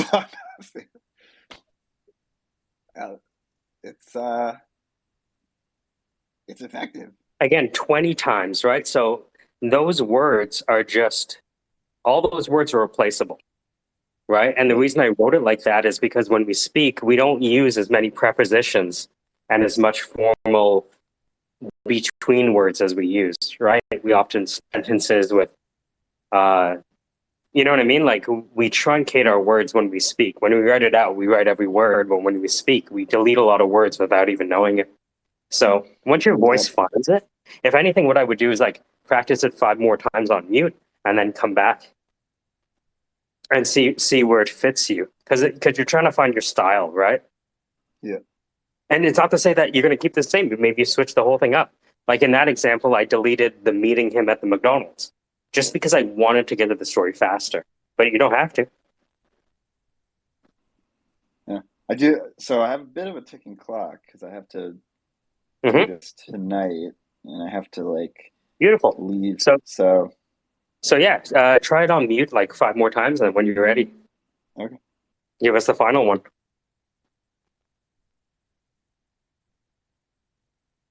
Welcome everybody to yourvoicesmoney.com. That's right, yourvoicesmoney.com. In this world where we're all talking to each other through a fisheye lens on our M2 Max while we're burning GPUs, mining, I don't know, what are we mining today? Whatever, right? So the point is that the only thing separating you and money is your voice. And people are not buying your startup because your startup's the same as everyone else's. You have the same brand, you have the same service, and you have the same product as everyone else because welcome to the singularity. The challenger sales model states that in a world where your product, brand, and service are the same as everyone else's, it's only your sales process that sets you apart. But what is it about the sales process? Well, it's not your content. It's your connection. Connection is what unlocks content and meaning, and the meaning therein. Yourvoicesmoney.com. Now for the weather with Dan. Here, just in the latest update, it's 12:56 p.m. here on the East Coast. getting ready for a meeting with, I believe, Amy. Yeah, Amy and I are going to be talking here in like 3 minutes, right? That's right. We're going to be catching up on Amy's startup, going to understand what's going on with that, and then we'll be back on the show. Verdandi is our guest of the hour, everybody. Verdandi down there in the listening corridor is a good friend of mine, hanging out in his pool all day. That's what he gets paid for, 8 hours a day swimming in a pool. Meet the man who is a 1%er in a 2%er world. And if you're part of the other whatever percent, and shit out of luck. No, I'm just kidding. That's been shit out of luck, our sponsor for the weather report. But I mean, I did like the piece. It got better. It was funny is I think my wife and she kind of overheard some of that, and even Clint was texting me as well. It's like, dude, I'd totally go for that product. Like, sign me up. It's like, I don't know. So it was interesting as you pitched a dystopian piece. There was also some resonance for like, oh, is that possible? That's kind of an interesting thing. Which That's beautiful. I think that's the best feedback you could possibly get, which is that people are paying attention and you're making them think. If you make them think, they'll come back. Absolutely. Yeah. Now you think about it, absolutely. Anyways, I got to step off here. I get ready for Amy, and then I will come back and talk to you all. Okay. See you soon. Yeah, this is good. Yourvoicesmoney.com is actually a real thing. That's awesome. Yeah. I'm excited to be meeting with Dan in like 2 minutes. Emmy, yeah, I love the pitch. And I think that, tightening it up is good. But also, you know, you'll get into the flow of it. You'll get into the flow of it. You're doing great. You're amazing. Um, and I'd like to even be a part of your XR community. And since you're on Discord, you can have your Discord integrate with Mood Connect, by the way. So let's talk about that after you're done with your pitch. I don't want to put it upon you while you're practicing this. But I sent you a little DM. Let's reconnect. When after you finish with your pitch, I think you said it was this evening. I'm not sure. Anyway, I gotta hop off, but we'll reconnect with you guys real soon.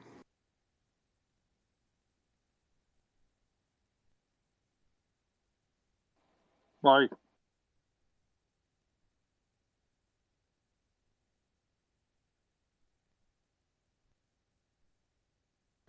It's good stuff.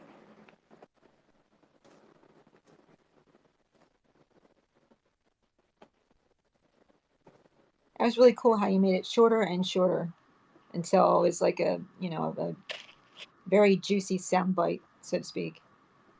I like how. Yeah, the meat body story, right? I always ask myself, where is actually meat doing something? All right, let's start with the meat, the point of climax, right? Just that. And I know it's like there's that feeling where you need to introduce yourself, but I remember reading a book by Jerry Seinfeld, and it was just like, get to the funny, get to the funny, get to the funny. Every time I say a joke, I remove one word, to Casey's point. So, I figure if he got about 4 to 7 refinements under his belt, what's a minimum viable narrative theory, like situation, task, action, result, man in a jungle, beast attack, will he survive, starting with the point of climax. So if we use all of these metaphor frameworks to tell us what of the content should be first versus second versus third, and then if we went even further to say that, once you identify a disorienting dilemma that resonates, that's when you leave the stage. So, those were the metaphor frameworks. And, to Emmy's point, he's prepared himself for this moment, right?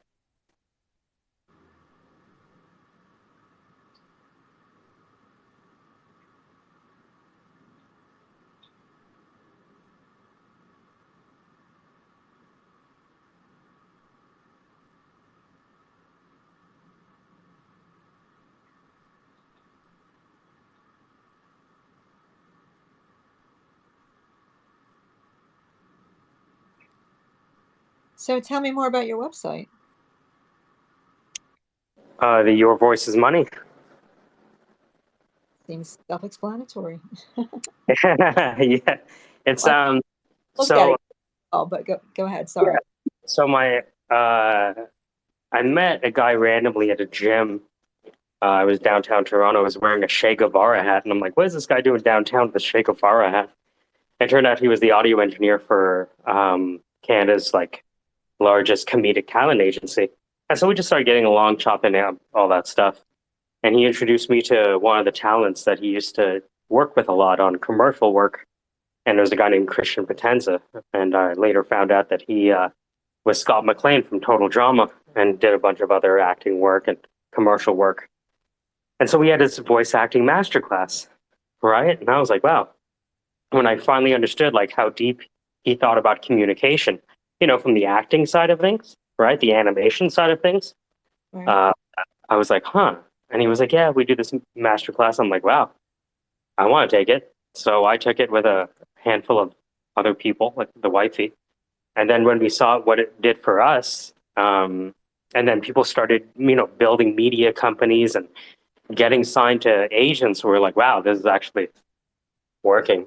And so the whole idea behind Your Voice is Money is that there's a small group of people in Toronto that have really benefited from like a 4-week, 2-hour masterclass of communication, just kind of unleashing their voice and unlocking their actual voice, not the one that they've learned to put on from manipulation, right? Or sales. And so that's the whole idea behind yourvoicesmoney.com. I think a lot of people have great pitches. It's not what they're saying, it's how they say it. Mm-hmm. Right. So what we just went through is this kind of exercises that we would go through in class, to just hone. Hey, Emmy, would you do me a favor? Give me a follow so I can send you a DM.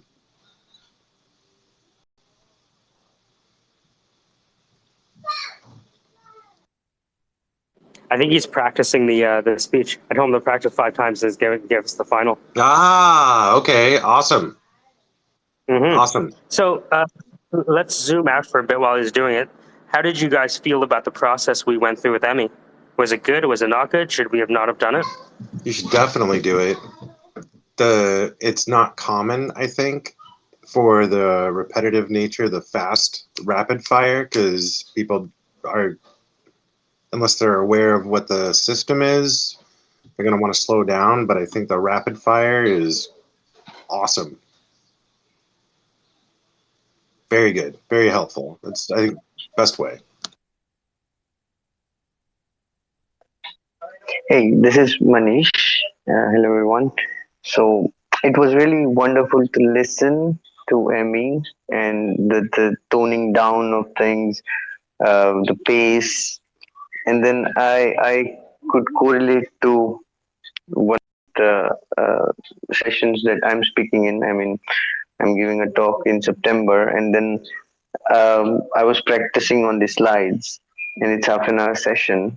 And while I was practicing, I realized I'm finishing it in 15 minutes, right? And then today, when Emmy did the speech again with half the pace, I think I felt, oh, that can be done in 30, which basically means there are people who would understand things better when spoken slowly, as in the pace and the voice modulation.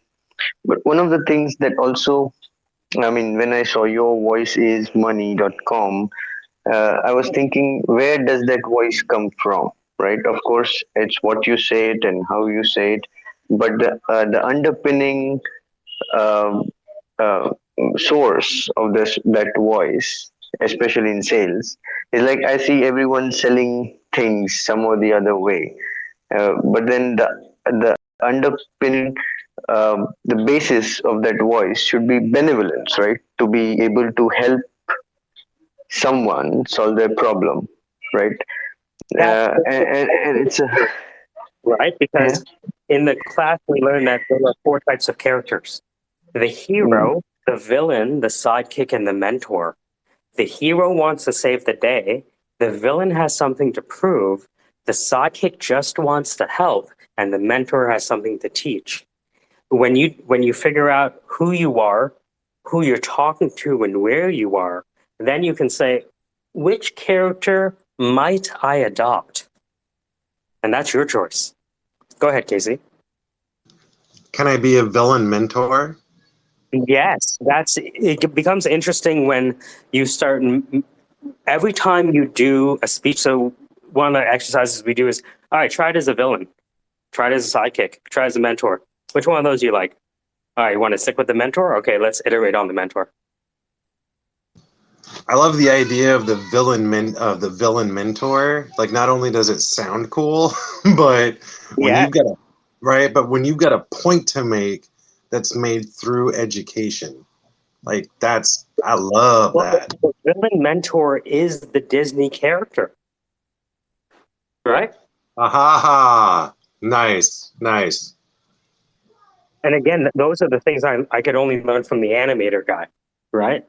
He was like, you got to understand that the villain isn't just some villain. The villain was there before the hero ever got there. And the villain, although a hero sees what change could make the world better, the villain knows the world as it is. The villain has something to prove.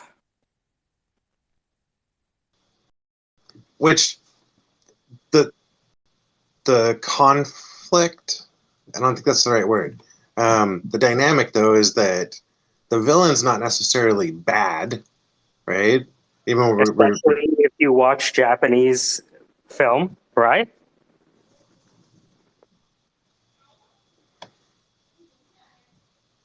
how do you mean? Like in a lot of animes, when you finally learn the backstory of the villain, you'll realize how hurt they were and what led them Right. there. The Joker, right? The Joker Yeah. movie. Mm-hmm. Yeah. Mm-hmm. Yes, he's bad, but he's bad because he got shit on so hard that he's so hurt that now he's destroying stuff. Exactly. I think the reason I like it so much is that frequently I find that mentoring people, you have to make the point to them that the truth of themselves is not in line with their goals. So you have to kind of sometimes beat people over the head a little bit with the mirror of truth for them to understand how to achieve their goals. I think that sounds a little caustic, but Emmy, you ready? Yeah. Let's do it. Hey, folks. My grandpa called me this morning, which was bizarre because he never calls, always email in all caps, right? But he calls, says, meet me at McDonald's. And I felt that was bizarre too, because at that point he could not leave the house. But it's grandpa, and I never said no to grandpa. So I say, okay. Sorry, Emmy, I'm going to ask you to start again. And the only thing I'm going to add is now let's add interest with regards to the pacing. So while you may start slow, feel free to speed up. Let's try it again. Hey, folks.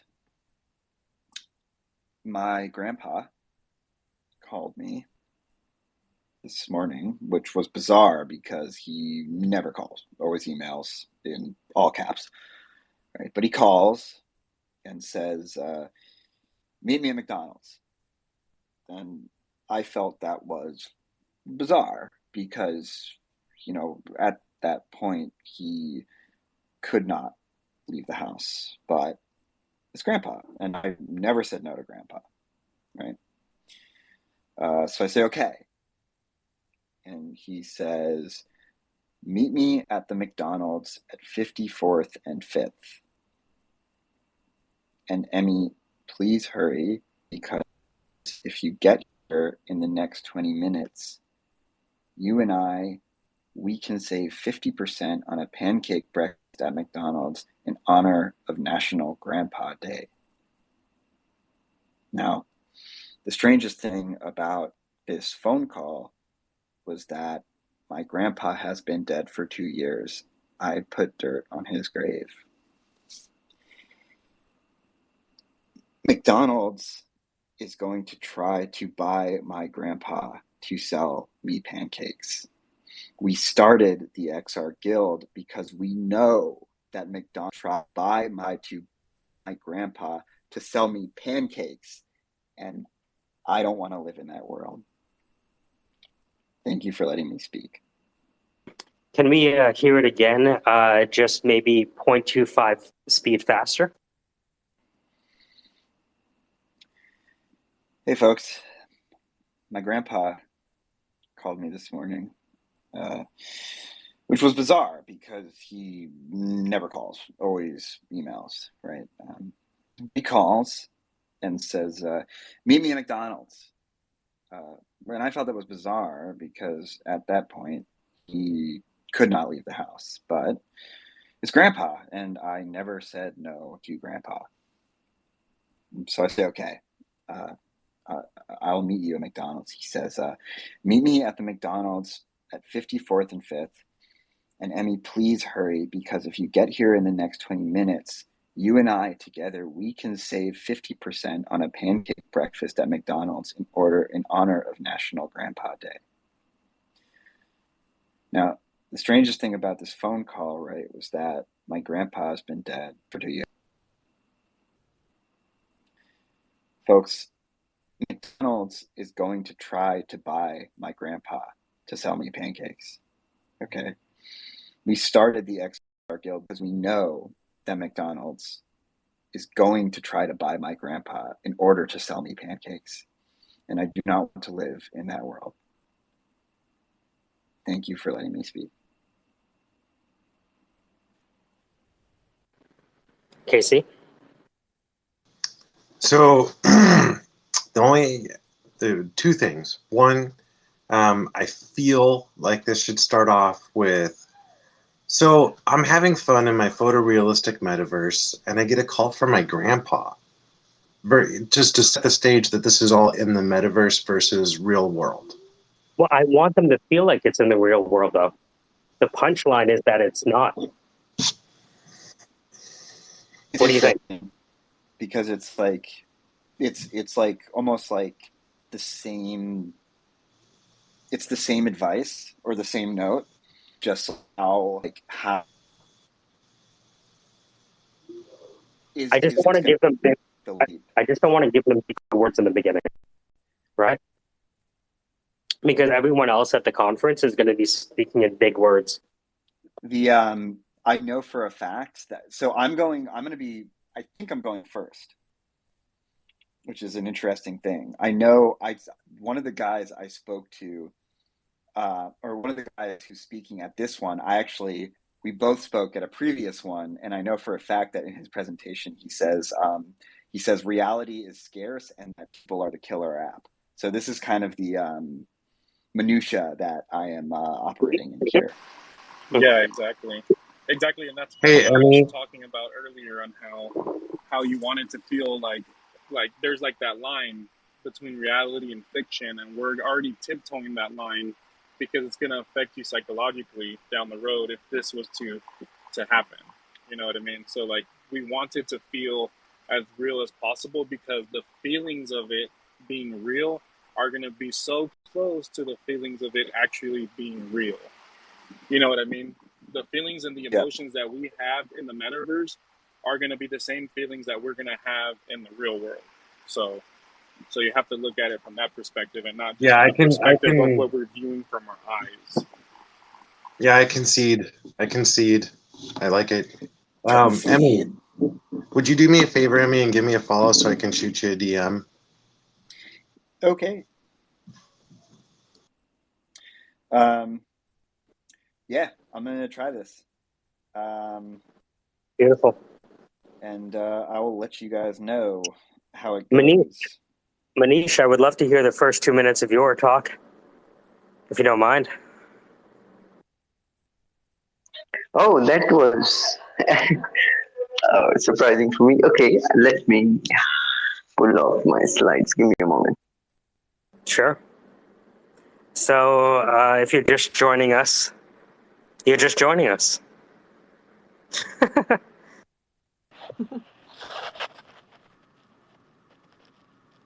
Right Yeah, now. I mean, I joined in between, but yeah, that's. I'm ready with the slides.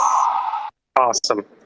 And so, Manish, before you begin, can you give us an idea of who you are, who you're going to be talking to, and where you're going to be talking to them? It's called the triangle of interaction. Who are you? Who you're talking to, and where are you?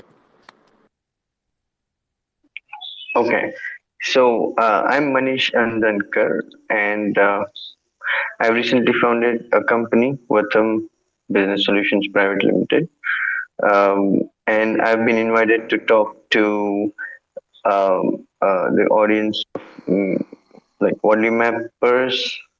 It's a session on anticipation, co-evolution, and competitive analysis. So that's Sorry, going to happen on second. Mhm. say Wardley mappers? Yeah, yeah. It's a Okay. session on Wadley mapping. Oh, like Simon Uh, Wardley. yes, I'm in Wadley. Feeling Yeah, the show. Yeah, it's a beautiful yeah, phrase.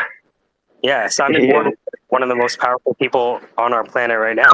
So you are speaking to a people who already understand Simon Wardley's mapping process. Probably, but there could be newbies as well. Okay, okay. Uh-huh. And before, However, there would be majority of people who understand mapping. Yes. and my final question before you begin the first, yeah, I would love to hear the first 3 minutes if you don't mind.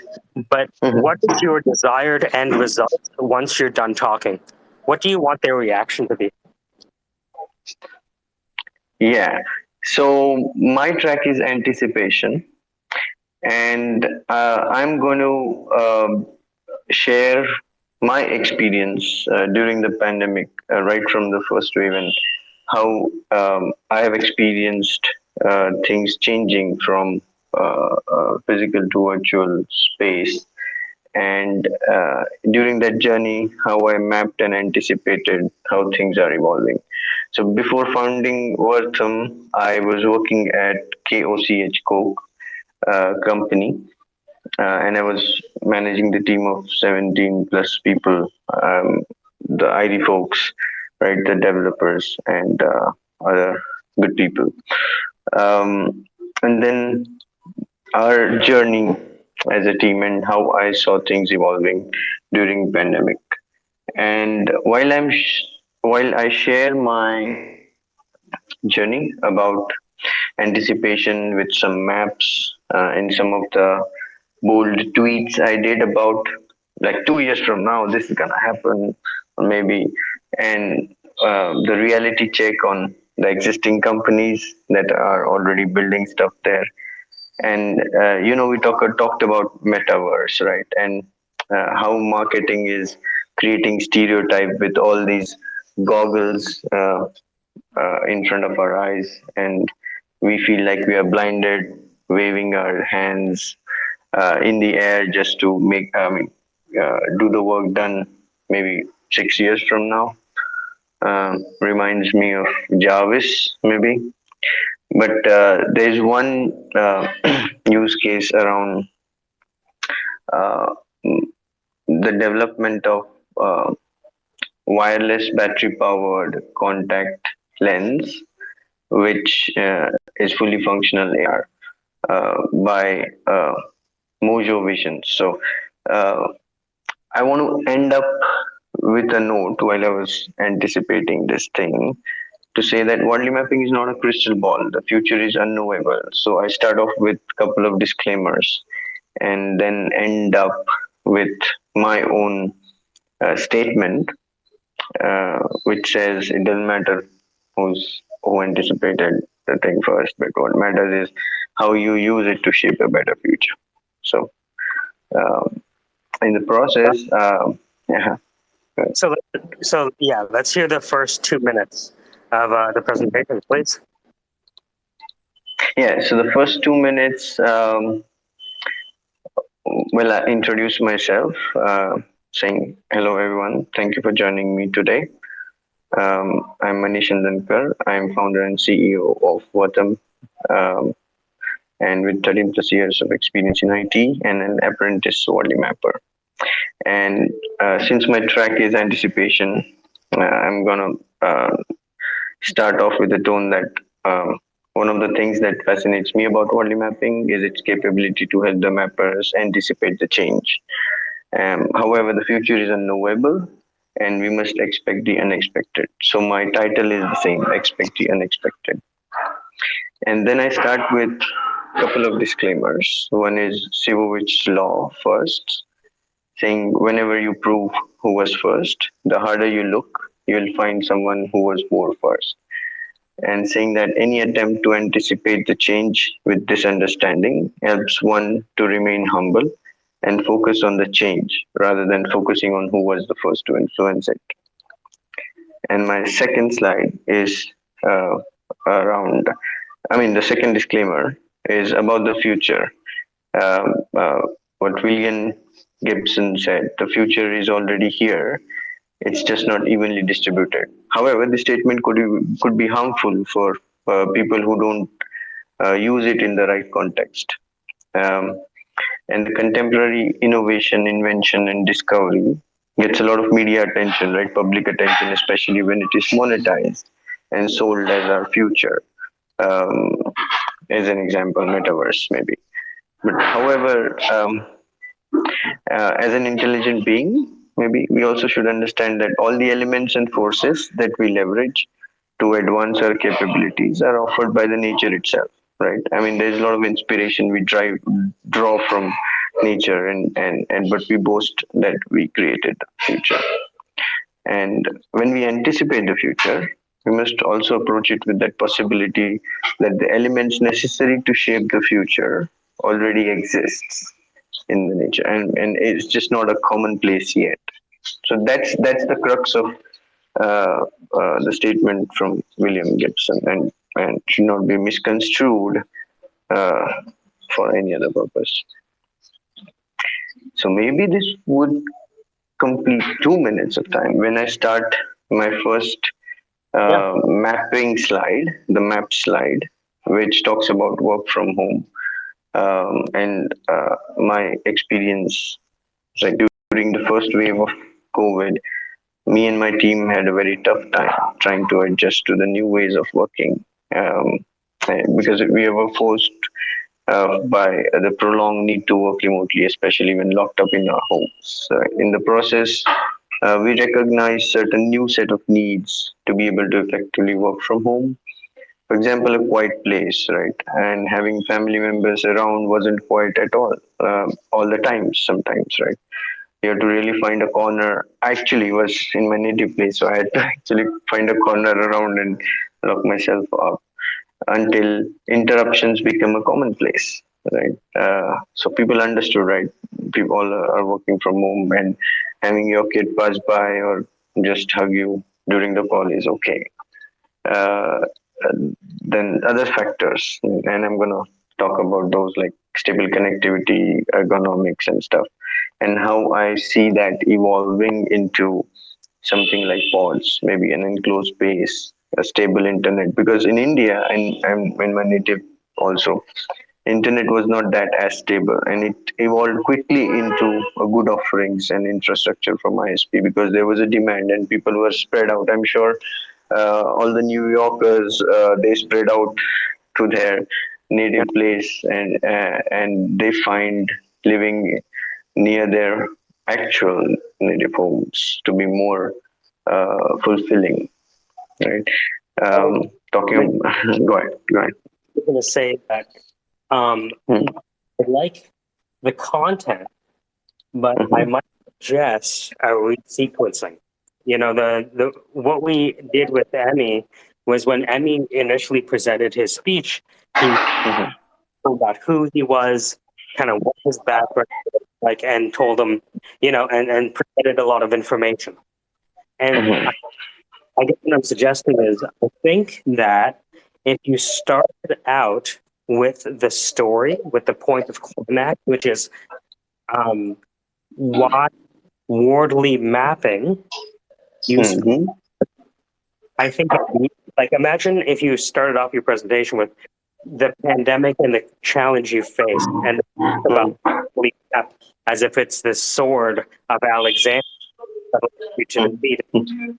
I think if you wrap that, why the Wardley mapping process was effective for you, Mhm. and then you can go back that Wardley maps effectively. Mhm. Wardley maps is not the oracle of all oracles. Make sense? Mhm. So, Yeah. right? So, how do you feel about that? If you were to start instead of with the quotes and the theory, but the deep body experience in the beginning. So you mean to say a primer on Wordly mapping process would help those So who your audience are people that know a little or a lot about Wardley mapping, right? Mhm. There's a lot of people in that group that talk about Wardley mapping, but have never used it in real life, Mhm. right? So there are a small handful of people in the world that have actually, for the past 5 years, been using Wardley to actually do something, make decisions, take. I think if you talk about your actual experience, not a hypothetical experience, but your actual experience facing a problem, coming Mhm. across Wardley mapping, like for example, you Mhm. know, I found your tweet from 2018, but Mhm.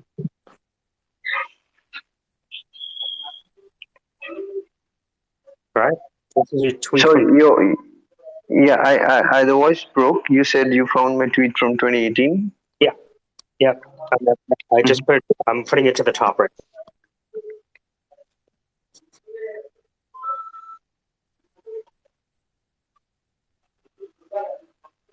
Right? So that's when you started with Wardley Maps, October 24th, 2018. I'm new to Wardley, Mhm. right? Yeah. Mhm. So if you start, like, even if you just started with that tweet, you know, Oh. here's where I was years ago, Hmm. right? I want to hear something that is unique to you at the beginning, something that nobody else can say. Your experience with that, navigating through the Scylla and Charybdis of particularity, I think is a very compelling story to talk for the first 2 minutes, and then you can go into the Gibson, you know, the future The series. disclaimers. Yeah. Okay. Exactly. Catch You you. want Yeah. you might try to begin and starting with the story.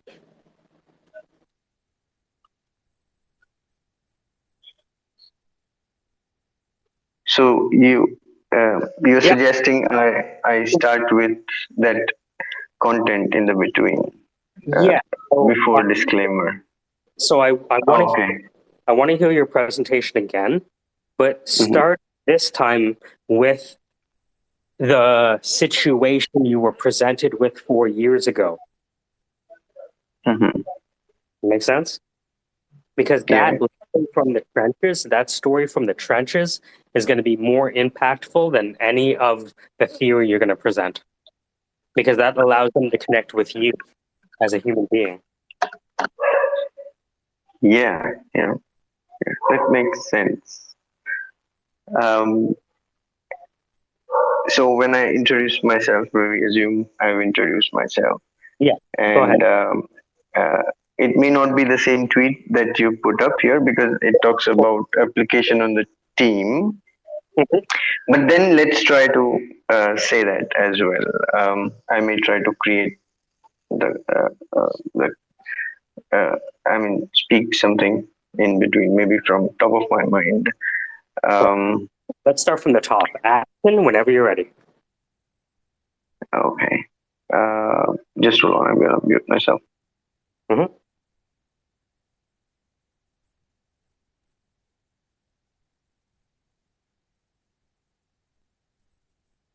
I'm writing down what you just said so I don't forget it. What did I say? Well, connecting this, the what you're talking about with, like, you know, a story from the trenches, because that's what really connects people. You know, I mean, you hear a lot of people just talking about, you know, various different theories, and it's very all esoteric. But when it comes right down to it, people understand, okay, how do I make a peanut butter and jelly sandwich? Let's talk about, you know, that. You know, what is a dumpster fire that happened in my organization? How do we fix it? And how does that relate to what I'm talking about today?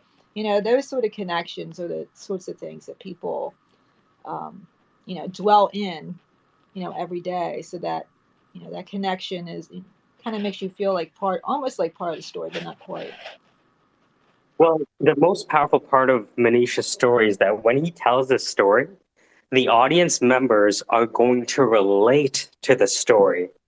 And when they relate to his story and being in that situation, it's game over. They'll be listening for the rest of the time.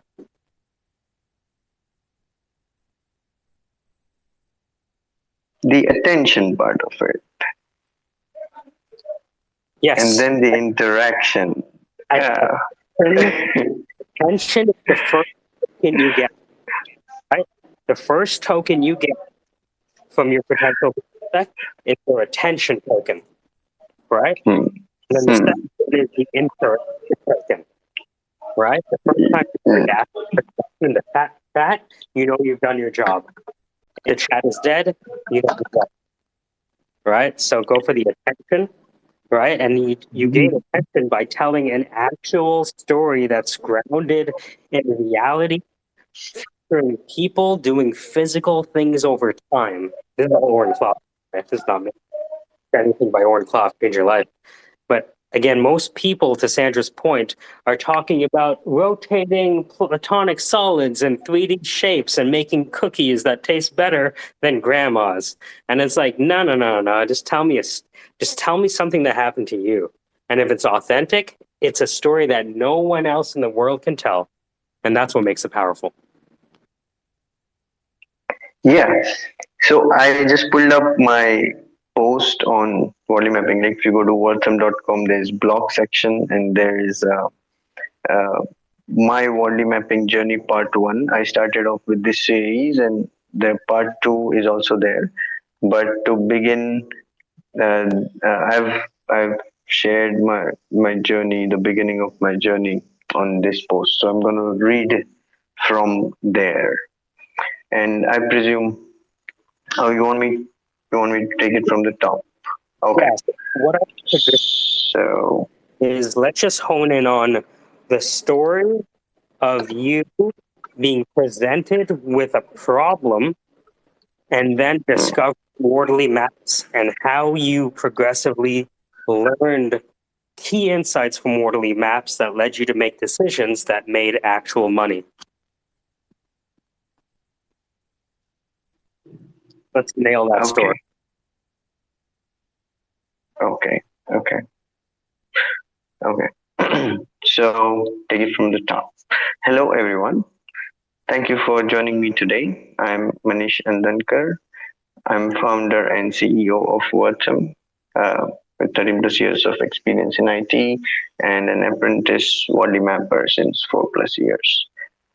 One of the things that fascinates me about body mapping is its capability to help mappers anticipate the change.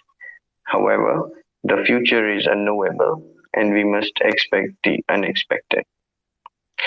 My journey with body mapping started around March 2018 when I serendipitously bumped into Simon's keynote on YouTube. I was fascinated and attracted towards this very new to me model of visualizing and navigating the waters of business. It first took me by surprise because I had never seen anything like this before in the context of business strategy.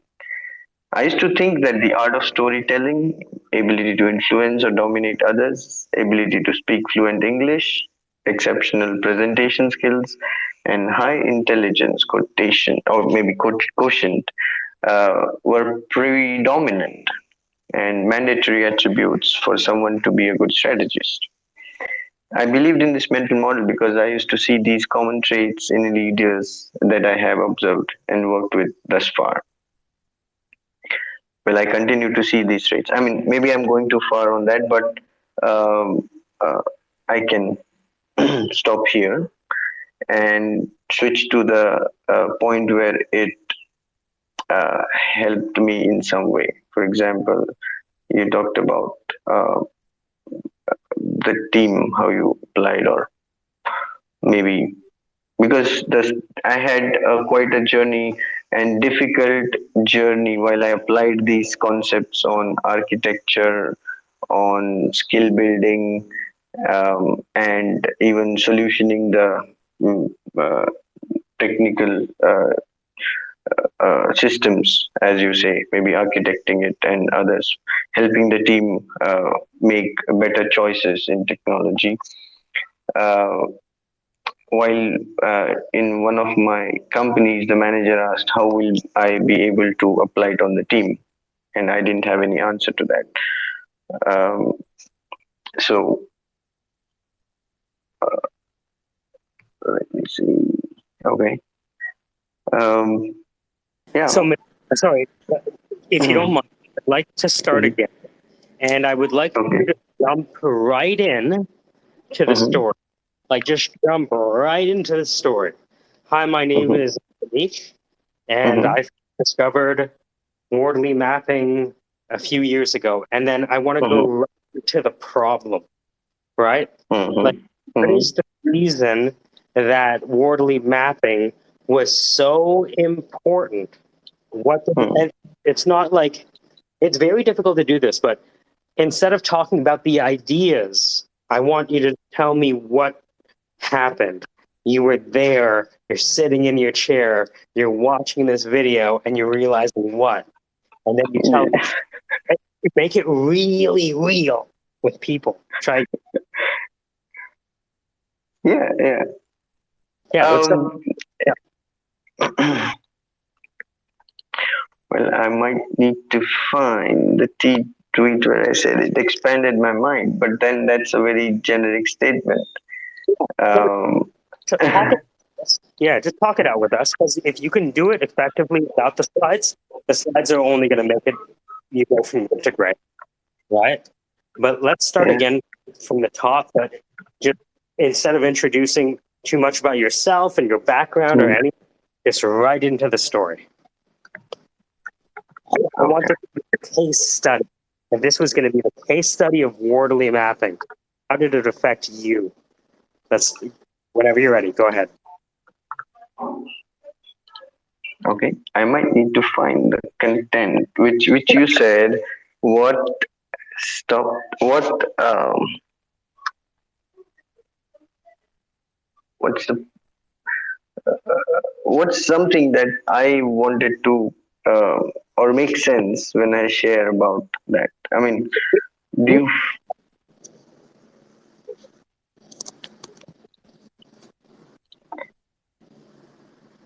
Okay.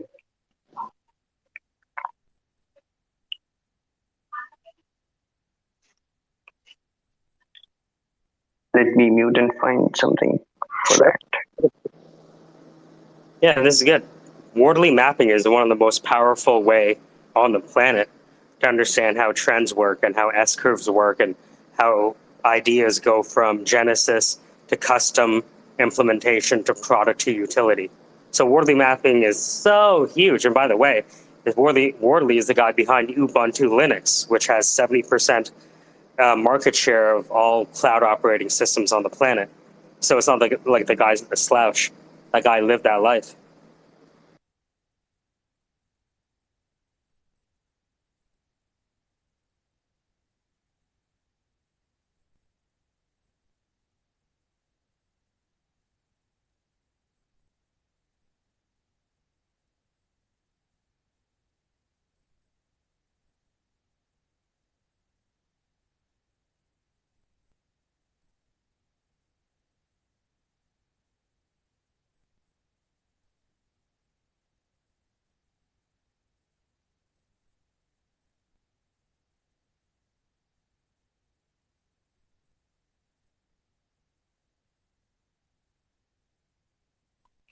There's another post which I wrote. My challenges in sharing the concept of body mapping. So I'm just going through the content, just preparing some of the thoughts. Not a problem. Emmy, So one thing to consider too, since you're trying to share the concept of how wordly mapping works, um, why not? What's the best way to share a concept than through your own experiences? How did you utilize it? How are you utilizing it right now? And what are you doing?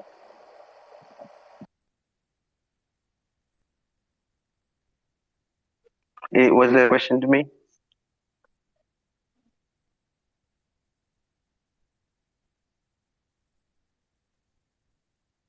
Was that a suggestion or a question to me? Oh, I'm sorry. It was a suggestion. It was a Okay. suggestion.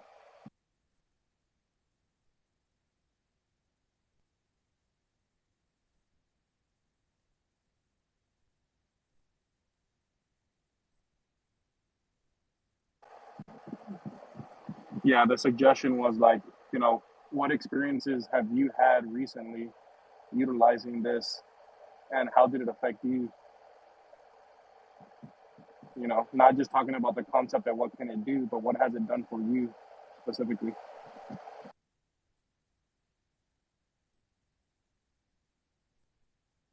Yeah, so the recent experience that I am sharing is about how it helped me anticipate how things are changing from the perspective of working from home remotely, and I gave example of one of the company, Lendis OS, if you have heard, which is selling home office as a service. um, and I'm going to relate to how I mapped that growing market and that practical example of their journey since 2018, when they picked up um, um, in mid of 2021, uh, and grew 87% around that. So uh, there are just those aspects to it. That was the recent one that I'm going to share. But before that, setting the context on about me uh, as maybe a practitioner, my journey around it, and there are some aspects I can share about uh, choosing an ERP system for my residential society. I use it there. Um, then on system architecture, building the the systems, the software, the APIs around. But I think that's where I can share it without a particular map. But would that help in saying that this is something I've used mapping for in the past? Yeah, that would help out a lot because you're actually sourcing actual experiences, and you're going to give someone to actually, okay, well, he's utilizing this, and this is what he's doing, and and you could even show like for the concept, instead of showing the concept, you could even show like things that you're currently working on, you know, in order to showcase that. So you can kind of intertwine those two things together. Like, not only is this is like what it does, but this is what it's done for me. Hmm. Like all like to try and get things a little bit more condensed, but at the same time you're still showing what it does, and at the same time you're showing how it's being done and how you're utilizing it to your advantage. So that way other individuals can be like, okay, well, he's already utilizing it, this is the stuff that he's been working on, and this is the stuff that he's already mapped out. So, and then and then that way they can it just leaves a little bit more for interpretation on, like, certain questions and stuff like that, because then it makes it a little bit more personable, and you're not just talking about the concept, but you're talking about the certain things that you're doing to implement those things into your business. Yeah, it's a good suggestion.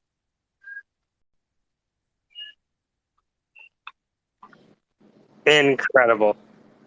NFTs are worthless is finally back now that he's done hacking into Solana, eh? It's fucking god. I heard NFTs are worthless, went to the Solana hackathon so he could learn how to hack it. Did you guys hear that? It was crazy. It's all over the melanated web. I have to go take a look at what happened since last night. Did they And continue? Yeah, dude, I heard he hacked the first soul phone. yeah, right? With a soulbound token. That's how he got into the party. Can you imagine? Wow. He soulbound tokens against the system. I know, dude. And then the freaking AI that it was using was soulless. It's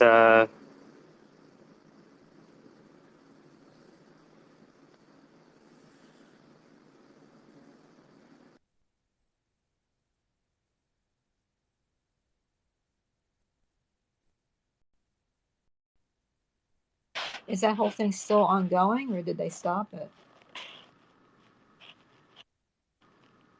You gotta ask NFTs are worthless. He's the one behind it. He's behind all of Soul.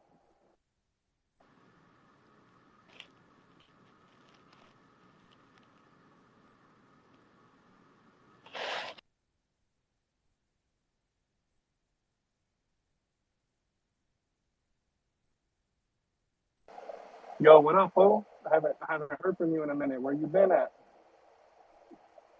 Where you been at? I'm homeless and I do crack now. I'm just kidding. No, last night I was doing some stuff in Solidity, and then I saw the Solana stuff going on. So I clicked on that to check it out, and I started digging down that rabbit hole, and I found some very interesting stuff associated with some of the packages that are associated with Solana itself. And after that, I closed my laptop and decided that I didn't want to look at it anymore. And I thought to myself, maybe they'll, say something about today, but I haven't seen anything. So we'll see. so true that it's this nonce that's leading people to undo the elliptic curve private key.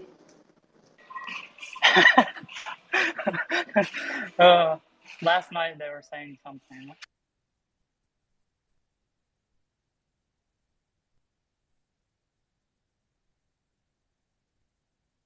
I don't think we're gonna call it a private key anymore. It's gonna be more like private parts because I got a part, they got a part, you got the part, you got the part. Yeah, it's like the distributed struggle bus. I will say this: after I looked at some of the Solana things last night, especially the SPL and a couple other things that are under the hood, I don't think that I ever want to put anything on Solana.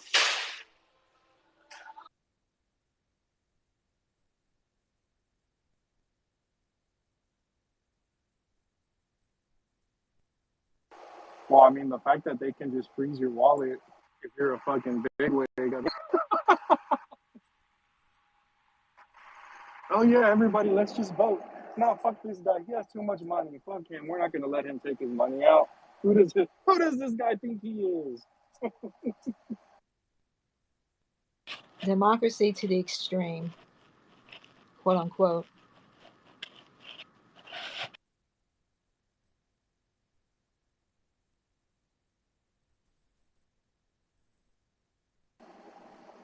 Dude, could you just imagine being that dude where you're freaking like, oh yeah, dude, all in on Solana. You're all in on Solana. You're shilling it. You're like, dude, Solana's the shit. You got to get on Solana. I love it. It's amazing. Yo, why can't I sell anything? What's going on? Your shit's frozen. You can't make a move.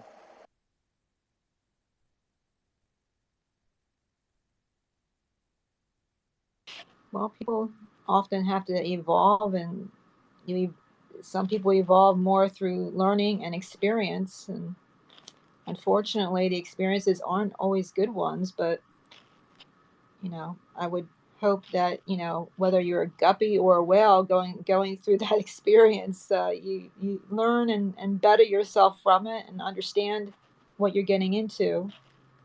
I think that over the last decade there's a decrease in personal responsibility, and also at the same time a decrease in consequences for one's actions, which kind of lead to this inertia that we see people living through.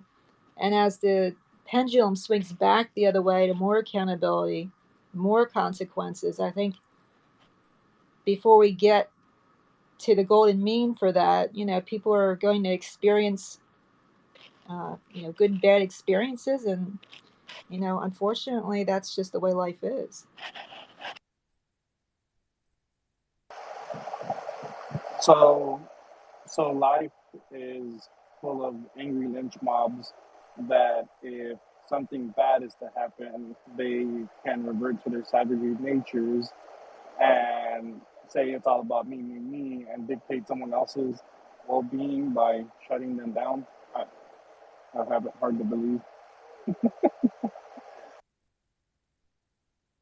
Well, I get cynical and worry about like the reptilian mind. I mean, we all evolved from, I don't know. Some people say birds. Some people say, you know, bugs. Whatever it may be. That very basic mindset that came way back in the day, if one believes in evolution. But in any event, I worry about people going to their base instincts. But I don't think that would happen to everybody at the same time. And as long as there's a voice of reason in there somewhere, hopefully we make it.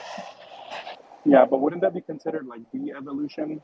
Like, wouldn't if we're reverting back to our basic instincts as human beings, our fight or flight instinct, wouldn't we be de-evolving at that point? Like, it's no longer evolution. We're not evolving anymore. Like, well, maybe as a species, like that we can endure different elements and stuff like that. But when it comes to like brain development and brain function and higher, learning capabilities and stuff like that, I mean, to me, if a lot of individuals are reverting back to their primitive instincts, I would feel like that's more of like a de-evolution of our like actual like ability to like move forward with technology and stuff like that, because that's the only thing that separates us from all the other animals within the kingdom, right? Is our ability to innovate and create different tools and make shit and continue to move forward. If there was another species of creature that did that, and then was able to do this same exact thing, we'd be living in a completely different world, like Planet of the Apes, for instance, right? If you look at Planet of the Apes, you could take that, and do with it what you will. Well, correct me if I'm wrong, but Planet of the Apes was like an authoritarian civilization that thought that basically people should be pets, or humans should be pets. I roughly call that correctly. But I think in any society you have to accept a certain amount of de-evolution. You're going to have people who are never going to be able to do more than something that isn't going to be overall contribution to society. But like MLK said, you have to have someone sweep the floors. That's important. And because imagine if your floors accumulate all kinds of debris over a month, imagine what that would be like. It's interesting. When I was teaching with VIP Kid over in China, they spent like an inordinate amount of time. Not that I'm applauding China, but hear me out. They spent a ton of time explaining to children that the trash collectors and the people that do the janitorial work are among the most important there, because without those people, you can't learn, you can't focus, because things smell and there's stuff everywhere and there's just disorder. So anyway, but I think that we have to, as a society, accept a certain level of, you know, incredibly demented, like school shootings, stuff like that. It's just going to happen statistically. There's nothing really we can do about it except try to, be aware of it. And So, like improving the well-being of others through education and helping uplift, communities, underprivileged communities and stuff like that. You don't think that would have an effect on like people's psyche and the reasons why that they want to commit these acts. Well, I'm not equating. Because a lot of the stuff is like related to like traumatic events. That's why they do this. They do these things that they do. Like there's something hidden like deep down inside that causes them to act out and do certain shit. They don't just automatically just come out the womb automatically wanting to murder people. Like that's Right, right. Well, I was it's just something that equating that triggers them. I wasn't equating the two at all, but yeah, I think you're correct about that. I think that, rooting out some of the main, like I support UBI, and I also support reparations in the United States. I support both of those causes, but yeah, I agree with that. I don't necessarily agree that, uh, you know, being born under very difficult circumstances necessarily leads to crime and violence, but it often correlates, to be sure.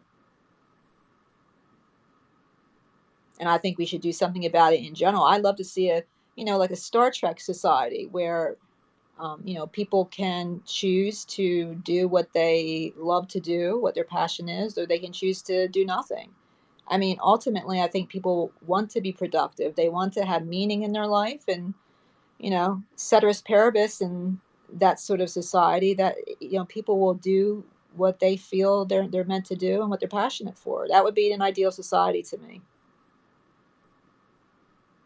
Yeah, and we can make it happen. It's just gonna take one person at a time to understand that we can make things happen and we can make the change. Right? I mean, that's all it is. It just takes time. But the thing is that you have to understand too is that there's a reason. There's a reason for the saying you are a product of your environment. You know, Well, that's what I mean. So like the kid that the underprivileged child who has a working two working family members that are working 3 jobs or even more, and they're not going to have the same opportunities or even the same view on life as an upper middle class or a wealthier type of individual. It's going to be a completely different view on the world, and there's going to be limitations that aren't set, but that they believe some subconsciously are set because they are only seeing what's in front of them, but they can't see past what's in front of them because right now they just see their parents just barely making it. So there are a few individuals that are able to overcome it, but it's sadly enough the majority of individuals that are born in those certain circumstances, they either stay there or they're trying to do whatever the fuck they can to claw their way out of it. oh, I agree with you 100%. I mean, one could, but at the same time, one can argue that the internet can be tinged in a sense of hopelessness and despair, and at the same time, it can also be something filled with light and optimism. And hey, if that person can do it, so can I. You know, and I just think that as a society, we become so driven by fear and a news bite that'll last like 15 seconds and then something else happens. And so everybody run over to that, like, what is it? I support the current meme, so to speak. We have that sort of society in a way. And, I guess as one gets older, it's like, yeah, those whippersnappers, So I don't want to have that mentality either, but I definitely agree with you that we need to do more so that we don't end up in an abyss of hopelessness where people come into this world and say, I don't have a prayer of ever, like, for example, buying a house. It's just never going to happen. I'll never make enough. I'd rather have a more equal world. Yeah, but it's not even just about being equal. It's about inputting those beliefs into somebody, right? Like a lot of people are like, oh, like when you hear your parents saying, oh, we'll probably never get a home, you know, like why say that? Like, you're already putting it in your head that you're losing. Like you're gonna fucking lose, Like, we need to change that mentality when it comes to like lower income or like people who are well off. Like we need to be able to put that, like, if there's these certain steps, like, and we can show them that there's these steps that they can take. Yeah, it might take 10 fucking years, but in 10 years you'll be sitting in a fucking house and you're not going to be renting an apartment from I from some company that's sucking all your money away, right? there's ways to get out of it. But the thing is that a lot of these people are conditioned, or they're pushed in, like the materials that are pushed in front of them. It doesn't show them that in 10 years that they can do this. It just, they're not showing the path in order to get there. They're just telling them, like, you can do it. It's just going to be hard, but they don't give you a timeline, or like or like try to structure a way for you to, to be able to achieve these things. Right. And that's, Casey just joined the room. That's what, Casey's trying to do. Casey's trying to push financial literacy onto individuals, and help individuals, become better, with their finances. Yeah, it might take a long time. He says it himself. Hey, dude, he might tell a client your finances are fucked. It's going to take you, a long time. But if you do it, you can get yourself out of this thing. Instead of it taking you 30 years, we can get this shit done in 10 or 6 years or 5 years. But you got to do it. And there's ways to do it. It's just, a lot of the times individuals, they're, like I said, they are conditioned to believe certain things aren't possible because of the product, because they're a product in their environment, and that's the type of environment, and the words and the certain energy and shit like that. It's not pushed in front of them. They don't get the same luxuries that myself or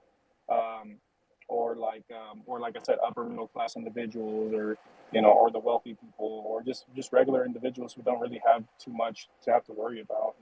It's completely different. I worry about those people because those people, they have kids too, and the kids, they're our future, and we need to take care, and we need to nourish these this younger generation as much as we can. I have kids, and when I'm gone, they're not going to have me to guide them. They're not going to have me to do anything for them. They're going to have to make decisions on their own. And if I don't lay down if I don't lay down some sort of framework, and give them guidance, and help the other individuals around them, give them guidance, we're just going to be stuck in the same exact world. So we have to, start from the bottom, and get this mentality and all this negative, consciousness, and all these freaking doubts and shit that we have in our heads that stuff's not going to happen, or it won't happen. We need to get that out of people's minds and start making people believe that they can achieve it, but they just have to put in the work. Right, I agree with that. I think that needs to be tempered with realistic practicality. Like, for example, there are some people who would like to be pro basketball players who will never be pro basketball players no matter how hard they try. So, I worry a little bit about two things. We all, I think we can probably agree that a family unit where someone is raising the family is important, but we don't really honor that as a society where make you practically need 2 or 3 incomes to even have a lower middle income lifestyle in the US currently.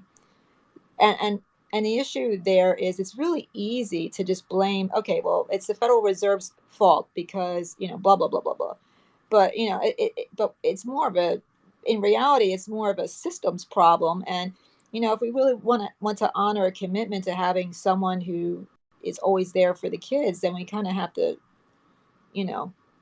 make that action and not just words. And what is the plan to do that, and how do we do that?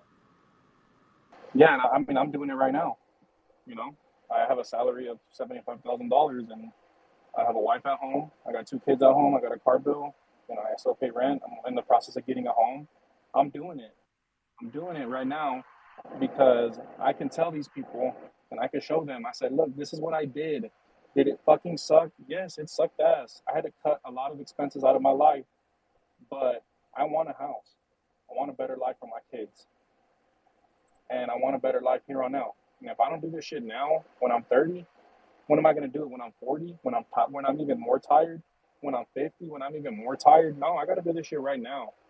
I got to do this shit right now. And if I don't get it done right now, how am I going to show the future, generation how to get it done? Because it all goes down to this, right? It's better to show someone how to do something than to tell them how to do something. So if I can show them the exact steps that I took to get myself into a certain situation, or to get out of a certain situation, because I wasn't, I have fucking horrible. My finances were disgusting. I was embarrassed, you know, to even think about it. I didn't want to talk about it. You know, I didn't want to do anything with it. And then I just decided, you know what? I was like, this is the stranglehold that's keeping me down to be the person who I want to be. It was my damn finances. It was my money. My money was like controlling me, controlling my emotions. It was fucking tugging at my heart. Like, you know, I gotta pay for diapers. I gotta pay for this. I gotta do this. I gotta do this. I was like, you know what? I don't need all this extra shit. I don't need all this extra shit, all this extra stress of finances on my back. So what did I do? I started taking my shit more seriously because I have to, you know, if I don't do it now, I'm gonna go back to the same ways that my parents taught me. You know, make sure you pay your bills. Just don't make sure that they're gonna cut your electricity off. You know, Right. like shit like that. You know what I mean? Like they were conditioning me to pay my shit late because, and then in my mind I was like, oh, it's okay as long as I pay it. Well, no, it's not. Pay your shit. Just pay it on time. But that's the mentality that a lot of these underprivileged families have. They have this mentality that as long as they pay it, even if it's fucking 3 months late, if they don't cut the bill off or they don't repo the car or they don't do this, then it's okay when it's not. What's up, Casey? Go ahead. I got two things. One, I want to thank you for effectively describing me as the financial literacy drug dealer. I really appreciated that. I thought that was awesome. And on a totally separate subject, I really want to talk to NFTs are worthless for a second. Dude, NFTs, man, how you doing? It's been a minute. Going good. How's it Good. going? Dude, I felt so bad off that last space. The thrash room I tried to hold where you popped in. Yeah. Dude, I felt so fucking bad about that. I'm so sorry. Dude, No, man, you you're were good. on fire. Dude, you were on fire. You were totally with it. You were fucking awesome. And Stewie just killed my mood in the hardest way. No, it's fine. Okay, good. Good. Thanks. I was thinking about that. I see you around every once in a while. I'm like, oh, dude, I got to talk to this guy. So thanks. Thanks. Yeah, yeah. All right. Sorry. Thanks, Mr. Rogers, Sandra. Sorry to interrupt. Appreciate it. Oh no, that's fine. We're waiting for. Is it Manish? I'm sorry. Yeah, I am ready. In fact, in some way or the other, but I'm feeling good about the content that I wrote for the first slide. And I got rid of the title, like, it doesn't matter I'm founder or not. I'm just Manish Andankar and apprentice volume mapper for 4+ years. And does that sound good? My name is Manish Endikar, and I've been working on this for over 4 years. Okay. And I have been mapping for 4 years. Okay. Does that sound good? Okay. 4 years. Okay. I am ready now, so we'll take it from the top. Shall we? Go ahead. The floor is yours. Okay, thank you so much. Okay, so hello everyone. Thank you for joining me today. I'm Manish Andankar and I've been mapping for 4 years now. My journey with Morley mapping started around March 2018 when I serendipitously bumped into a keynote by Simon Wadley on YouTube. I was fascinated and attracted towards this very new to me model of visualizing and navigating the waters of business. I had never seen anything like this before in the context of business strategy.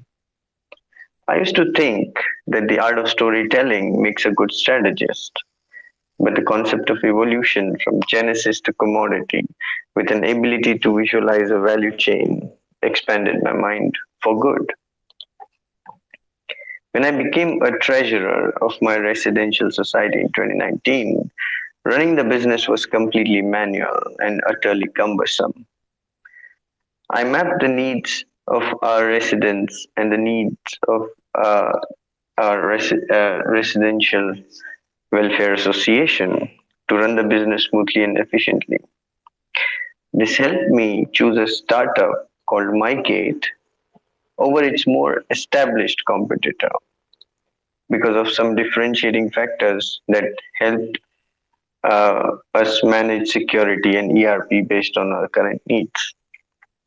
My decision to do so paid off eventually as I got involved in mapping over needs, our other needs, and providing the feedback to the startup about them, such as waiving of the payment charges to accelerate adoption of online payments by our residents or security guard patrolling, and some more. This helped MyGate grow their clientele so much so that they provided the uh, subscription free for 2 years for us. As I practiced mapping more and more, I started to realize that mapping is helping me anticipate changes in those areas. Uh, Today, I am going to share how mapping helped me anticipate some of the aspects about working from home, and I hope that you have some takeaways from my experience. However, the future is unknowable, and we must expect the unexpected. So I ended up with this because the slide says expect the unexpected. Uh, Thoughts, everyone? so I'm looking at the point of action, right? So um, the point of action where you actually start telling a meat body story involving people is 4 years ago, I became the treasurer of. My residential society Yes. in 2019. 29. Okay. So 4 years ago, this is suggesting you start with the actual story, right? 4 years ago, I became the treasurer of blank, and the reason they brought me on is because they were struggling with XYZ problem and wanted my. Does that make sense? So Yeah, so 4 years ago, I became a treasurer of my residential society. They so they actually brought me on. They actually forced me in. I didn't want to do that, but thank you for that pointer. Okay, go ahead. Now we have a story. Okay, so start the story like that. Beautiful. Meaning, started off with, I didn't even want to do this. Yeah. Yeah. 4 years ago, Okay. I didn't even want to do it. Really? They forced me into it because they were struggling and had failed to find someone to solve a problem. Make sense? Yeah. So Yeah, in fact, not even solving the problem. The process was so cumbersome, so Excelish, and completely manual that nobody used to take that responsibility and shun it away. Okay, good. right? So delete the whole intro. Not to say it's not good. I just want to put the intro after the story because if I don't get their attention with the story, I'm going to be wasting the next 29 minutes. Yeah. Right. Let's start years ago. So you're saying 4 years ago? Okay. Yeah, let's start 4 years ago. Okay. I mean, they forced me to take responsibility. That's what we want to say, right? So 4 years ago, I was forced to take. Okay, let me tidy this up. Not a problem. The idea is that 4 years ago, I was poached to become the treasurer of blank. And initially, I didn't even really want to do it, but they kept calling and kept calling and kept calling until I finally said yes. And the reason they kept calling was because they had failed year after year after year with one consultant after another trying to solve this basic issue.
If you're just joining us, you're just joining us. So is his, and I may have missed it, is his audience, are they uh, mostly from his part of the world, or is it an international audience? I'm just curious. I imagine it's an internationally cultured audience because of the nature of the discussion. Yes, it is. There are 70 plus speakers around the world on this one. With the three tracks: anticipation, co-evolution, and competitive analysis. Basically, the Red Queen's race writ large.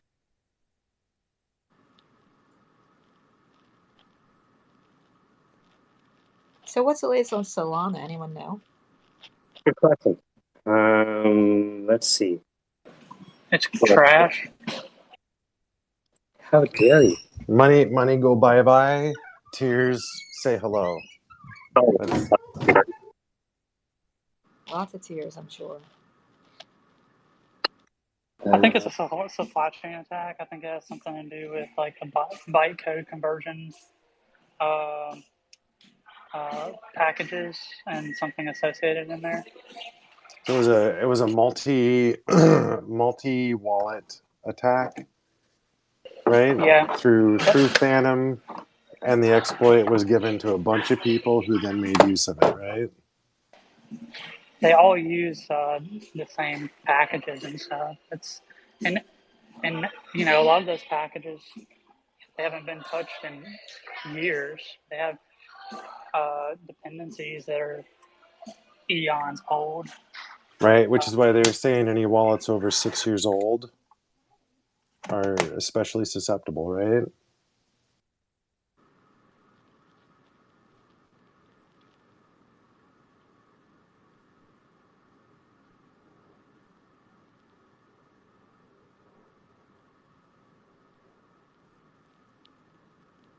Mind if I ask a quick general question of everybody? Yes. No, I'm just kidding. Sorry. All right. What you got? Um, is Ledger good or bad? Man, that's a great question. That's a great question.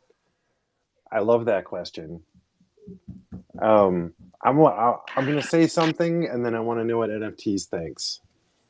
I think the cold wallets and Ledger are good, but my only concern is the available exchanges, or the availability of multiple exchanges down the road.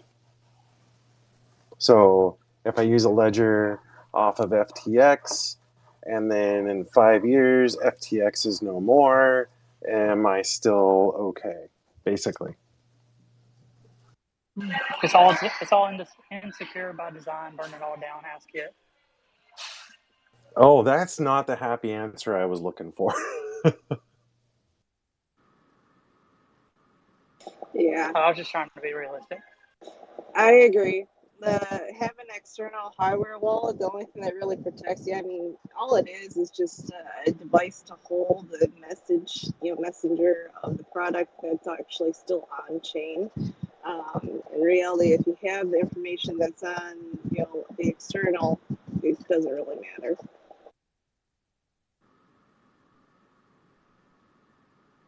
Like I've noticed what I use, people are beginning to put NFTs on it, and I'm seeing like all these other elements being added to it. Like, oh, look, you can do this, you can do that. And I'm thinking, you know what? I'd rather just have it like just do a very few things. And, I would think that the fewer things that can be done on it, like collect, for example, oh, I'll put my NFTs on it. Yeah. I'm like, well, I don't want that on my hardware wallet. No offense, because, that might be another vector for an outside attack. So, I'm kind of wondering, whether I should, rethink that whole situation, my whole setup now. I have been hesitant about this for these reasons.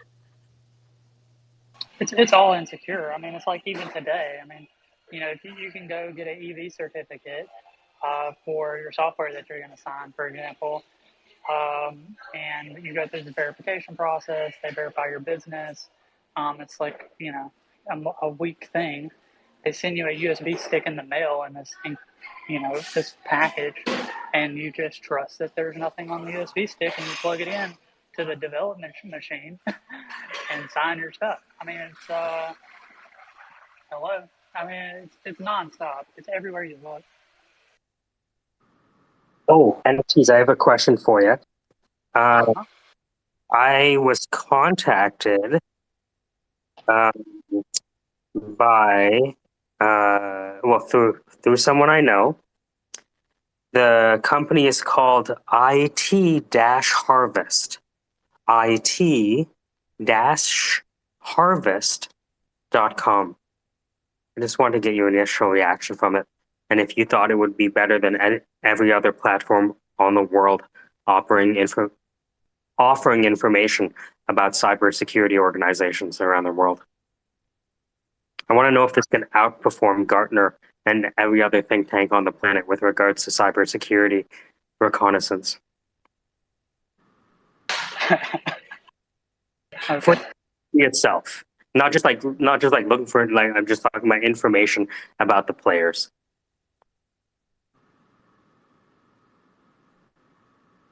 Okay, I'll take a look at it. What is it? IT Harvest? Yeah, let me put to the top. So I was introduced to the CEO of this organization today. Very, very, very old school cybersecurity guy.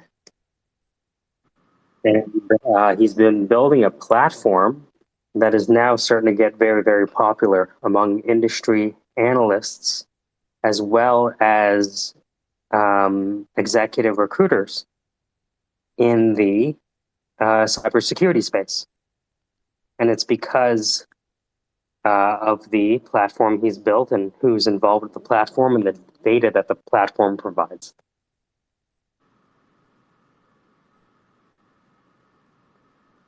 Whenever I hear the word harvest, I get worried. I don't know why. Well, it is security, so you should be worried either way. Well, harvest without depleting, does that make it better? I mean, I've heard of Does it sound? IT-Harvest as a company you want to stay away from. Yeah, I think Sandra was saying that the word harvest uh, gives us jitters, maybe A negative connotation. negative connotation. And if I say harvest without depleting, does it balance things out? No. Oh, wow. Why don't you tell us how you really feel, Casey? Oh, sorry, I'm still laughing at myself. What did you say? Yeah, I think Sandy's point is right. The emotional connotation of the word harvest isn't, today all about sowing and reaping. Mostly it's about the reaper. Sorry. Harvest your corn. Harvest your... Okay. So what if we said yield harvesting or gain harvesting, or right, like that puts it in a positive connotation, but information harvesting or data harvesting sounds suspect. Sounds like exactly what every company is doing, but calling it something else. Yeah. Welcome to Twitter Harvesting, everyone, where we're going to harvest all of your best ideas and start autonomously writing books. Data, that's right. Twitter Harvesting. We used to call it Twitter Spaces, but now we're just telling you what the fuck's up. Welcome to Twitter Harvesting. That is so true, though. True. Now I want to go back to using initials. Damn it.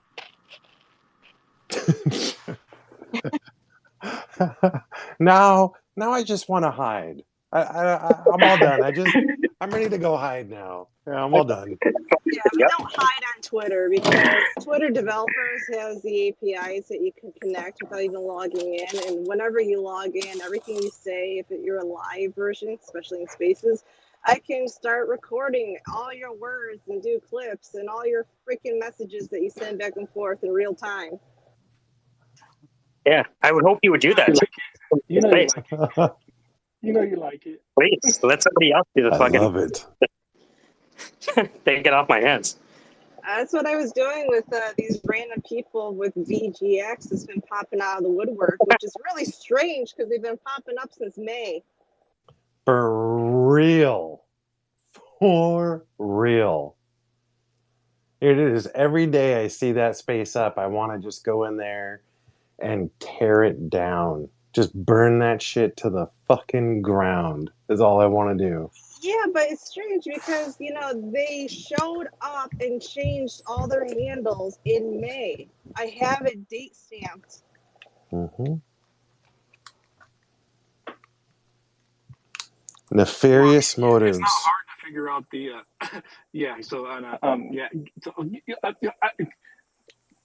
it's not kind of hard to figure out who that guy is, if you know what I mean. Yeah. Yeah, not just him, the other ones too. I have to think that they've got a Telegram or some other off-platform communication going on where they're structuring their attack for the day. They got fucking burner phones and they got freaking burner SIM cards. Ugly. So ugly. More elaborate than we think. Oh, that's not what I want. No! They're over here talking about, did you hear that guy? He really thinks that Voyager has a shot at this. We need to keep pumping this. Give them more hope. The emotional bait that's being spread out on the daily, right? It's emotional bait. It's baiting the emotion. Come, join our spaces and let us ramp up your emotions so high out of fear and anger and frustration that you'll do anything. And then we're going to present to you a product to buy that'll make it all better. Promise. Regular TV, though? Welcome back to CNN, sponsored by. Sponsored by your favorite fear-mongering. We're here to make you scared. Please keep tuning in after these messages. And if you don't tune in, you're going to miss. Mm-hmm. Yep. It's how media works, right? Whether it's traditional web or Web 3 or Web fucking 67, right? It's either fear, uncertainty and doubt, or fear of missing out. Take your pick. FUD or FOMO. Have a fun time. I like FUD. I'm a FUDder. I love FUD. I have a startling appreciation for FUD. Me too, bro. Like I embrace FUD. When I hear someone, when I'm doing shit and I hear someone talk some shit, I'm like, let me see. Either A, I can talk shit to this guy and tell him he's a fucking moron, or B, he's onto something. Most of the time, they're onto something. That's what I'm talking about. Man, there's this guy I follow, DeFi Edge. And one of his monikers is, before he'll put a penny in anything, he digs like a motherfucker for any bad information. And if someone's talking shit, he's cozying up to them tight. That's smart. Yeah, same here, dude. I just, whenever I see people talking shit, I'm like, I gotta like kind of test the waters and see if it's off base or is it true? Is there some merit behind it? And if it is some merit behind it, then I join him. I'm like, yo, why is this way? Why aren't y'all telling us anything? What's going on? I'm about to blast your ass, and then your project's gonna die anyway. So whoever doesn't want to listen in the chat, if I don't want to listen to this, then that's your problem after that. I already let you know. Deuces. And then I don't talk about that project ever again. And it's what's so horrible is that like the standard conversation is, we're only here to talk about the positives, and if you bring up any negatives, fuck you. That's kind of the overall theme. Yeah, dude, and that's why like I've already figured out ways to like to go around that. So like I'll be like, "Hey, I'm just curious to know why like these taxes are like that." I'm like, because I have different like I have like a fake I have like my personal like TG account, and then I have another TG account that I made just like to freaking go in there and ask questions and shit. Like I'll go in there and I'll just be me cozying up to like the community and shit and like kind of scoping it out. And then if I see something out of the ordinary, then I put my other hat on, and then I turn into freaking Recon Eddie and just going in there and freaking trying to you know pick it apart and ask certain questions and stuff like that because I won't get kicked out because I make myself seem like I'm a moron. You know what I mean? Everybody wants to answer to stupidity if they don't know, and then depending on the answer, if I act as if I'm not intelligent at all, I'm either A, they're gonna tell me the truth and I'm gonna know it's the truth, or B, they're gonna bullshit me because they think I'm stupid. You know what I mean? And they don't think that I'm Dude, gonna understand I it. love So that. I love that, and I've used it to such great effect. Dude, that's what kept me out of Luna. yeah, So I went into like Cephi and OB spaces and started asking like what really sounded like super stupid questions, like, "Hey, when I buy UST, where does the money go? Like, what happens to my money? Where does it go?" What money? Well, that question, as silly as it sounds, was so incredibly challenging for anybody to answer. I hammered on that question for over a month with help from other people before actually getting the answer. And the fact that it was so challenging to get the answer is what gave me pause on going deep on Luna. So, like, stupid questions are the fucking best questions.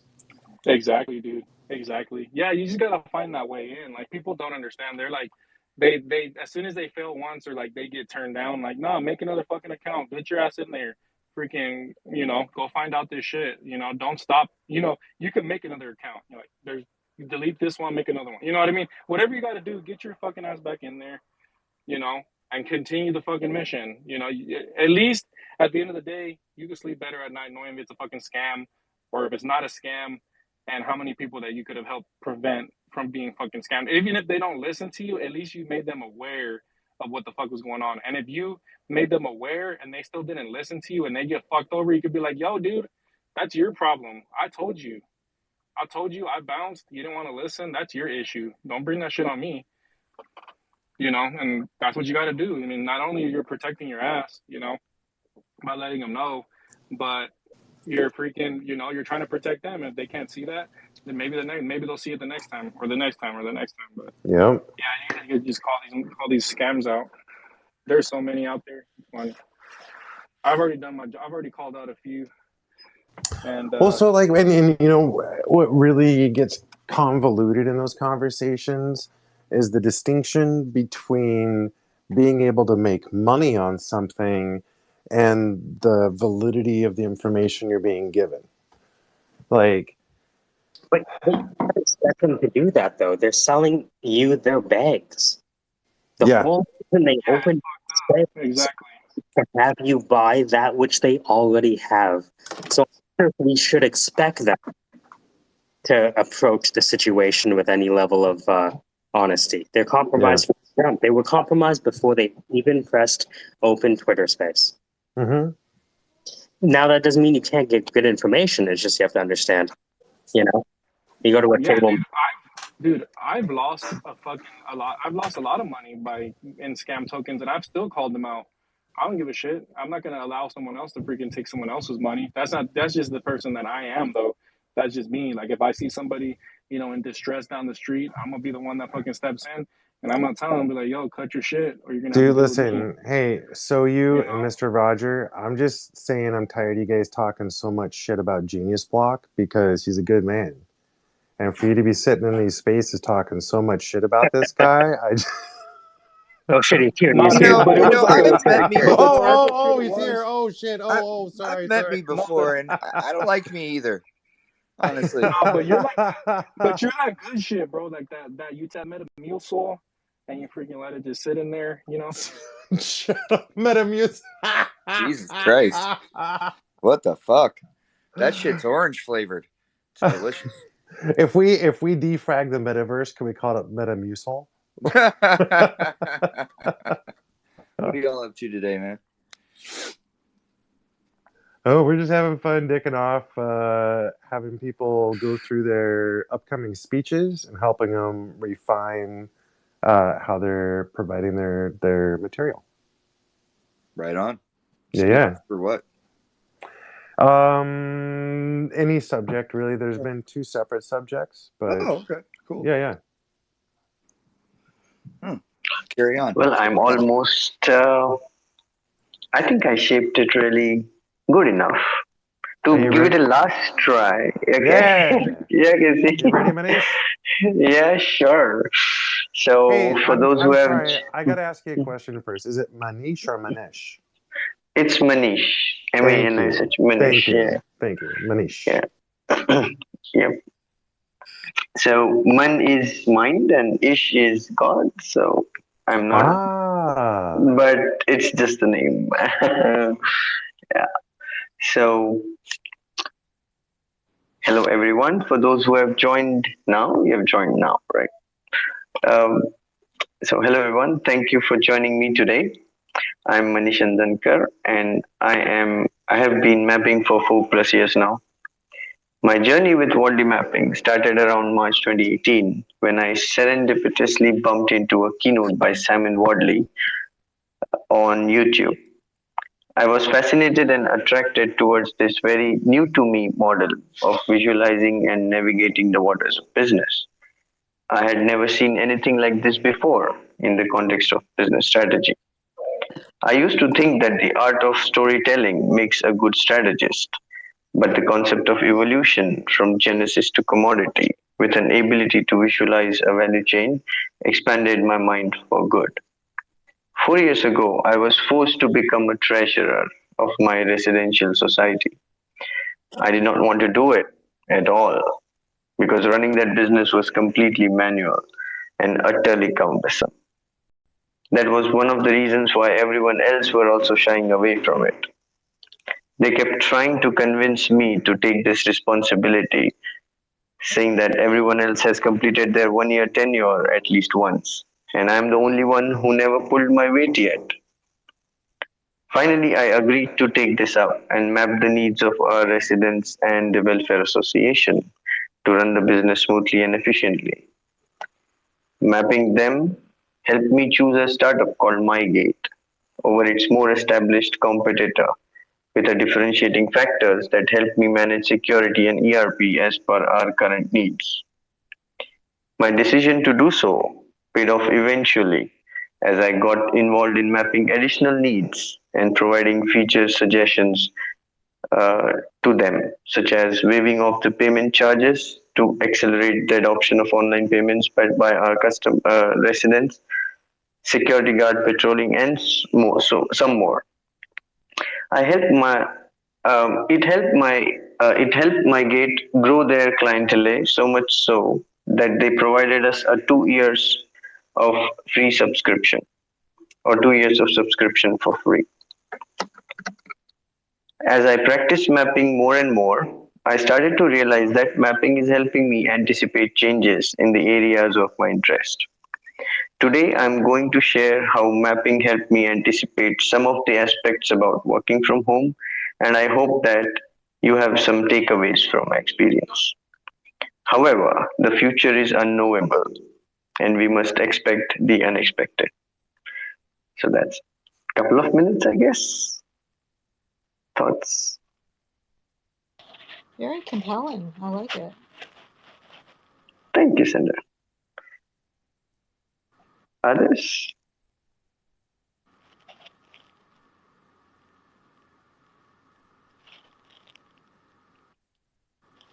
Either it was okay.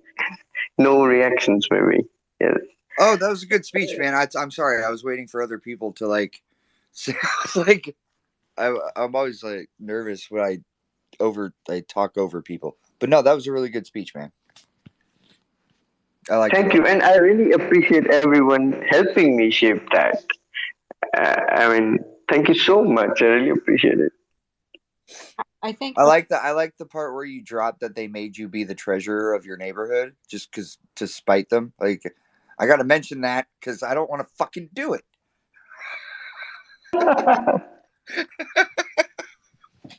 Oh, I remember I used to have this job at a medical. It was a biotech company, and they made me the what do they call it? The chairman of the safety committee. So like once a month, I had to write a whole fucking presentation for the safety committee. I'm like, I don't want to do that. I don't care. I think that whatever we don't want to do, right, it gets attracted to us so much. So that's my experience. Like whenever I said I don't want to do it, I had to end up doing it. They find that they that stuff gets attracted to guys like us because like we're responsible and we'll take it seriously. So we always end up having to do shit like that, man. Point. usually you're like the last and best opportunity to save the people that are gonna, except, I would think that, the person who ends up doing that is like, oh man, now I got this responsibility for a bunch of people who, maybe as a whole I don't like that much, but here I am anyway. And since I'm smarter than you, I have to like be the shepherd of the group. What are you up to? What are you doing, Sandra? It sounds like you're like sliding your phone through a sand or Really? something. Yeah. Huh. You know what? Maybe it's my ceiling fan. I was going to ask about that the other day. Is that like a continuing noise? Do you hear that? Oh, I can hear the background. It just sounded like there was like maybe your phone was rubbing on a fabric or something. I don't know. Could be. It was a different sound than the ceiling. But I can hear the ceiling fan though. It's really quiet, but I can hear it. I wouldn't. It doesn't bother me. I have to get a stand or something for this fan. I've been propping it up against like a fabric box. It's like got the fabric on top. It's one of those hat box type styles. Oh So yeah. I'll have to rethink it. I'm sorry. I hope it doesn't No, distract. you're fine. It's not bothersome at all. Okay. What are you up to today, genius? I don't know. I haven't decided yet, honestly. I'm not going to trade today. I'm taking a break from Bitcoin for today, so not doing that. I liquidated last night and I got mad, so I'm not going to trade today. Do something fun. Fun. Maybe I'll go do some Uber or do some DoorDash. Get out of the house. I like to do DoorDash, like bring my camera with me, because it sort of forces me to go to neighborhoods I wouldn't go to normally, and like drop off their food, maybe walk around the neighborhood, take a couple photos, and then that kind of thing. Make money while I'm having a walk, I suppose.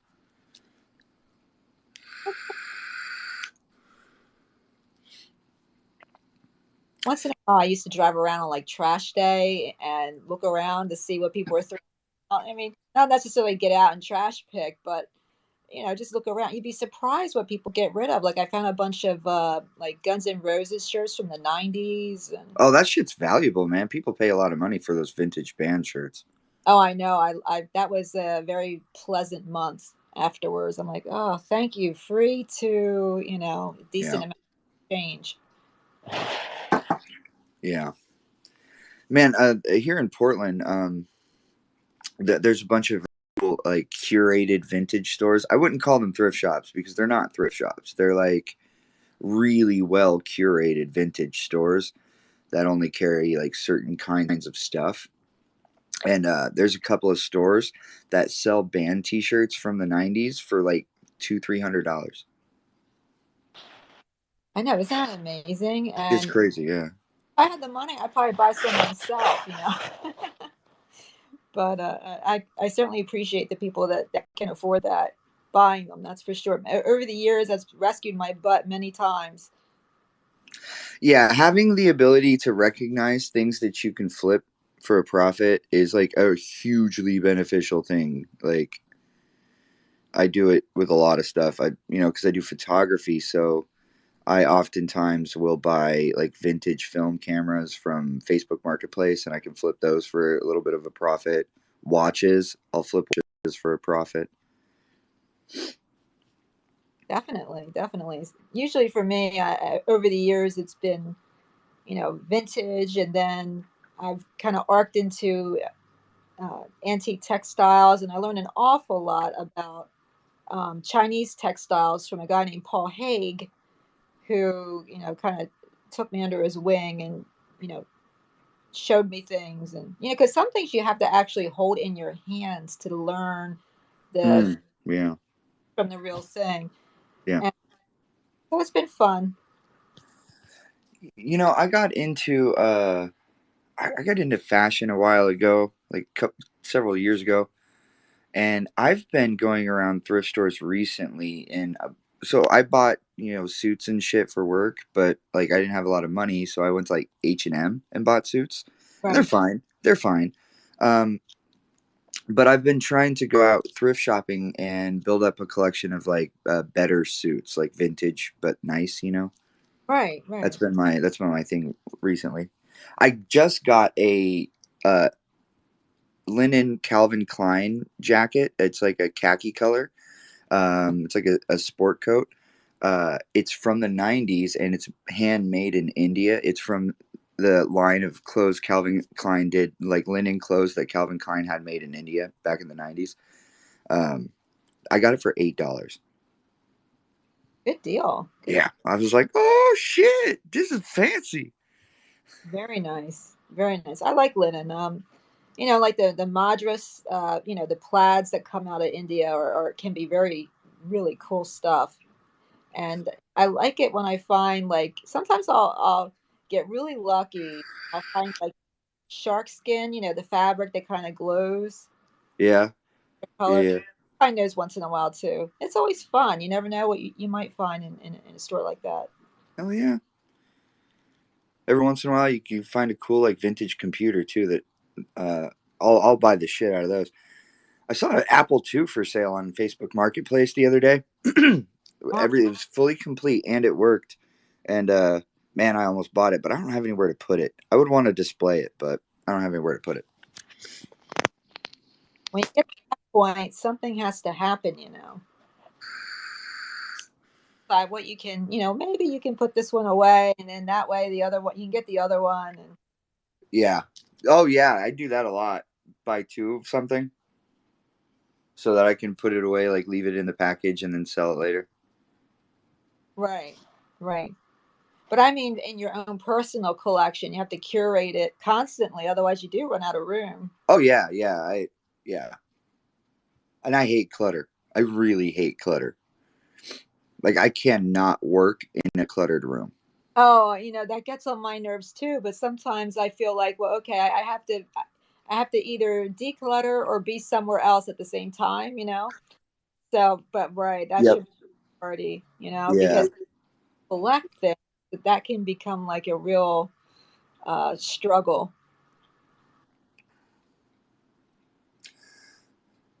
I'm trying to figure out. I put a coffee maker in my office. Like, because I. Like, should you? No, I did. I put a coffee maker in my office, but like. I still have to walk to the kitchen for the fucking shit, though. For the other shit. I don't have a refrigerator in my office. It didn't occur to me that I would still have to walk to the kitchen, so what's the fucking point of putting a coffee machine in here? That is annoying. I mean, can you fit a small refrigerator or something like that? Hey, those like like the creamer that you can buy. You don't have to put that in the refrigerator, do you? Some you do, and some you don't. Like the good old fashioned powdered creamer, you don't. I like real creamer. Like I like something that puts a little luxury into the coffee. Yeah, I don't. Yeah, me too. I don't. I don't do a lot of fancy shit, but I like my coffee to be nice. Exactly. It's like, yeah, coffee's one of those things where I do it every day. I drink so fucking much coffee. I'm not going to drink shitty coffee. And I live in Portland. It would be really embarrassing if I drank shitty coffee because there's like 400 coffee companies here. Right, absolutely.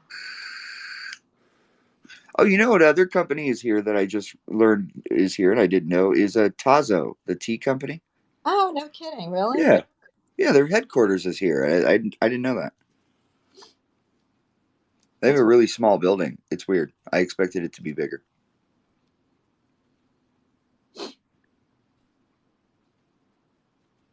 Mike, what are you doing?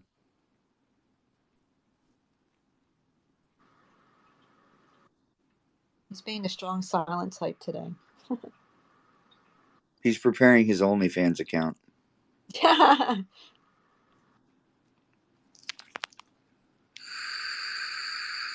Many people do that now, I boggles the mind. I guess. Well, I mean, who doesn't want to look at my butthole in exchange for $100? Well, I've heard that people do very well with their feet. Yeah, I don't understand feet fetishes Either. I just don't. I just.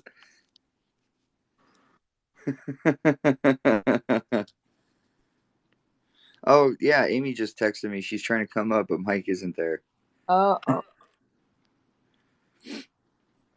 I don't know. I see. He should always make somebody a co-host. I've started just trying to do that out of habit because I walk away a lot too. All right, I'm gonna go start a space. If you guys want to come, that way we can bring people up who want to talk. All right. Cool. See you over there. I feel bad abandoning Mike, though. Like, poor Mike. Oh, wait. So did he finally come back or something? What's going on here? All right, I'm gonna go.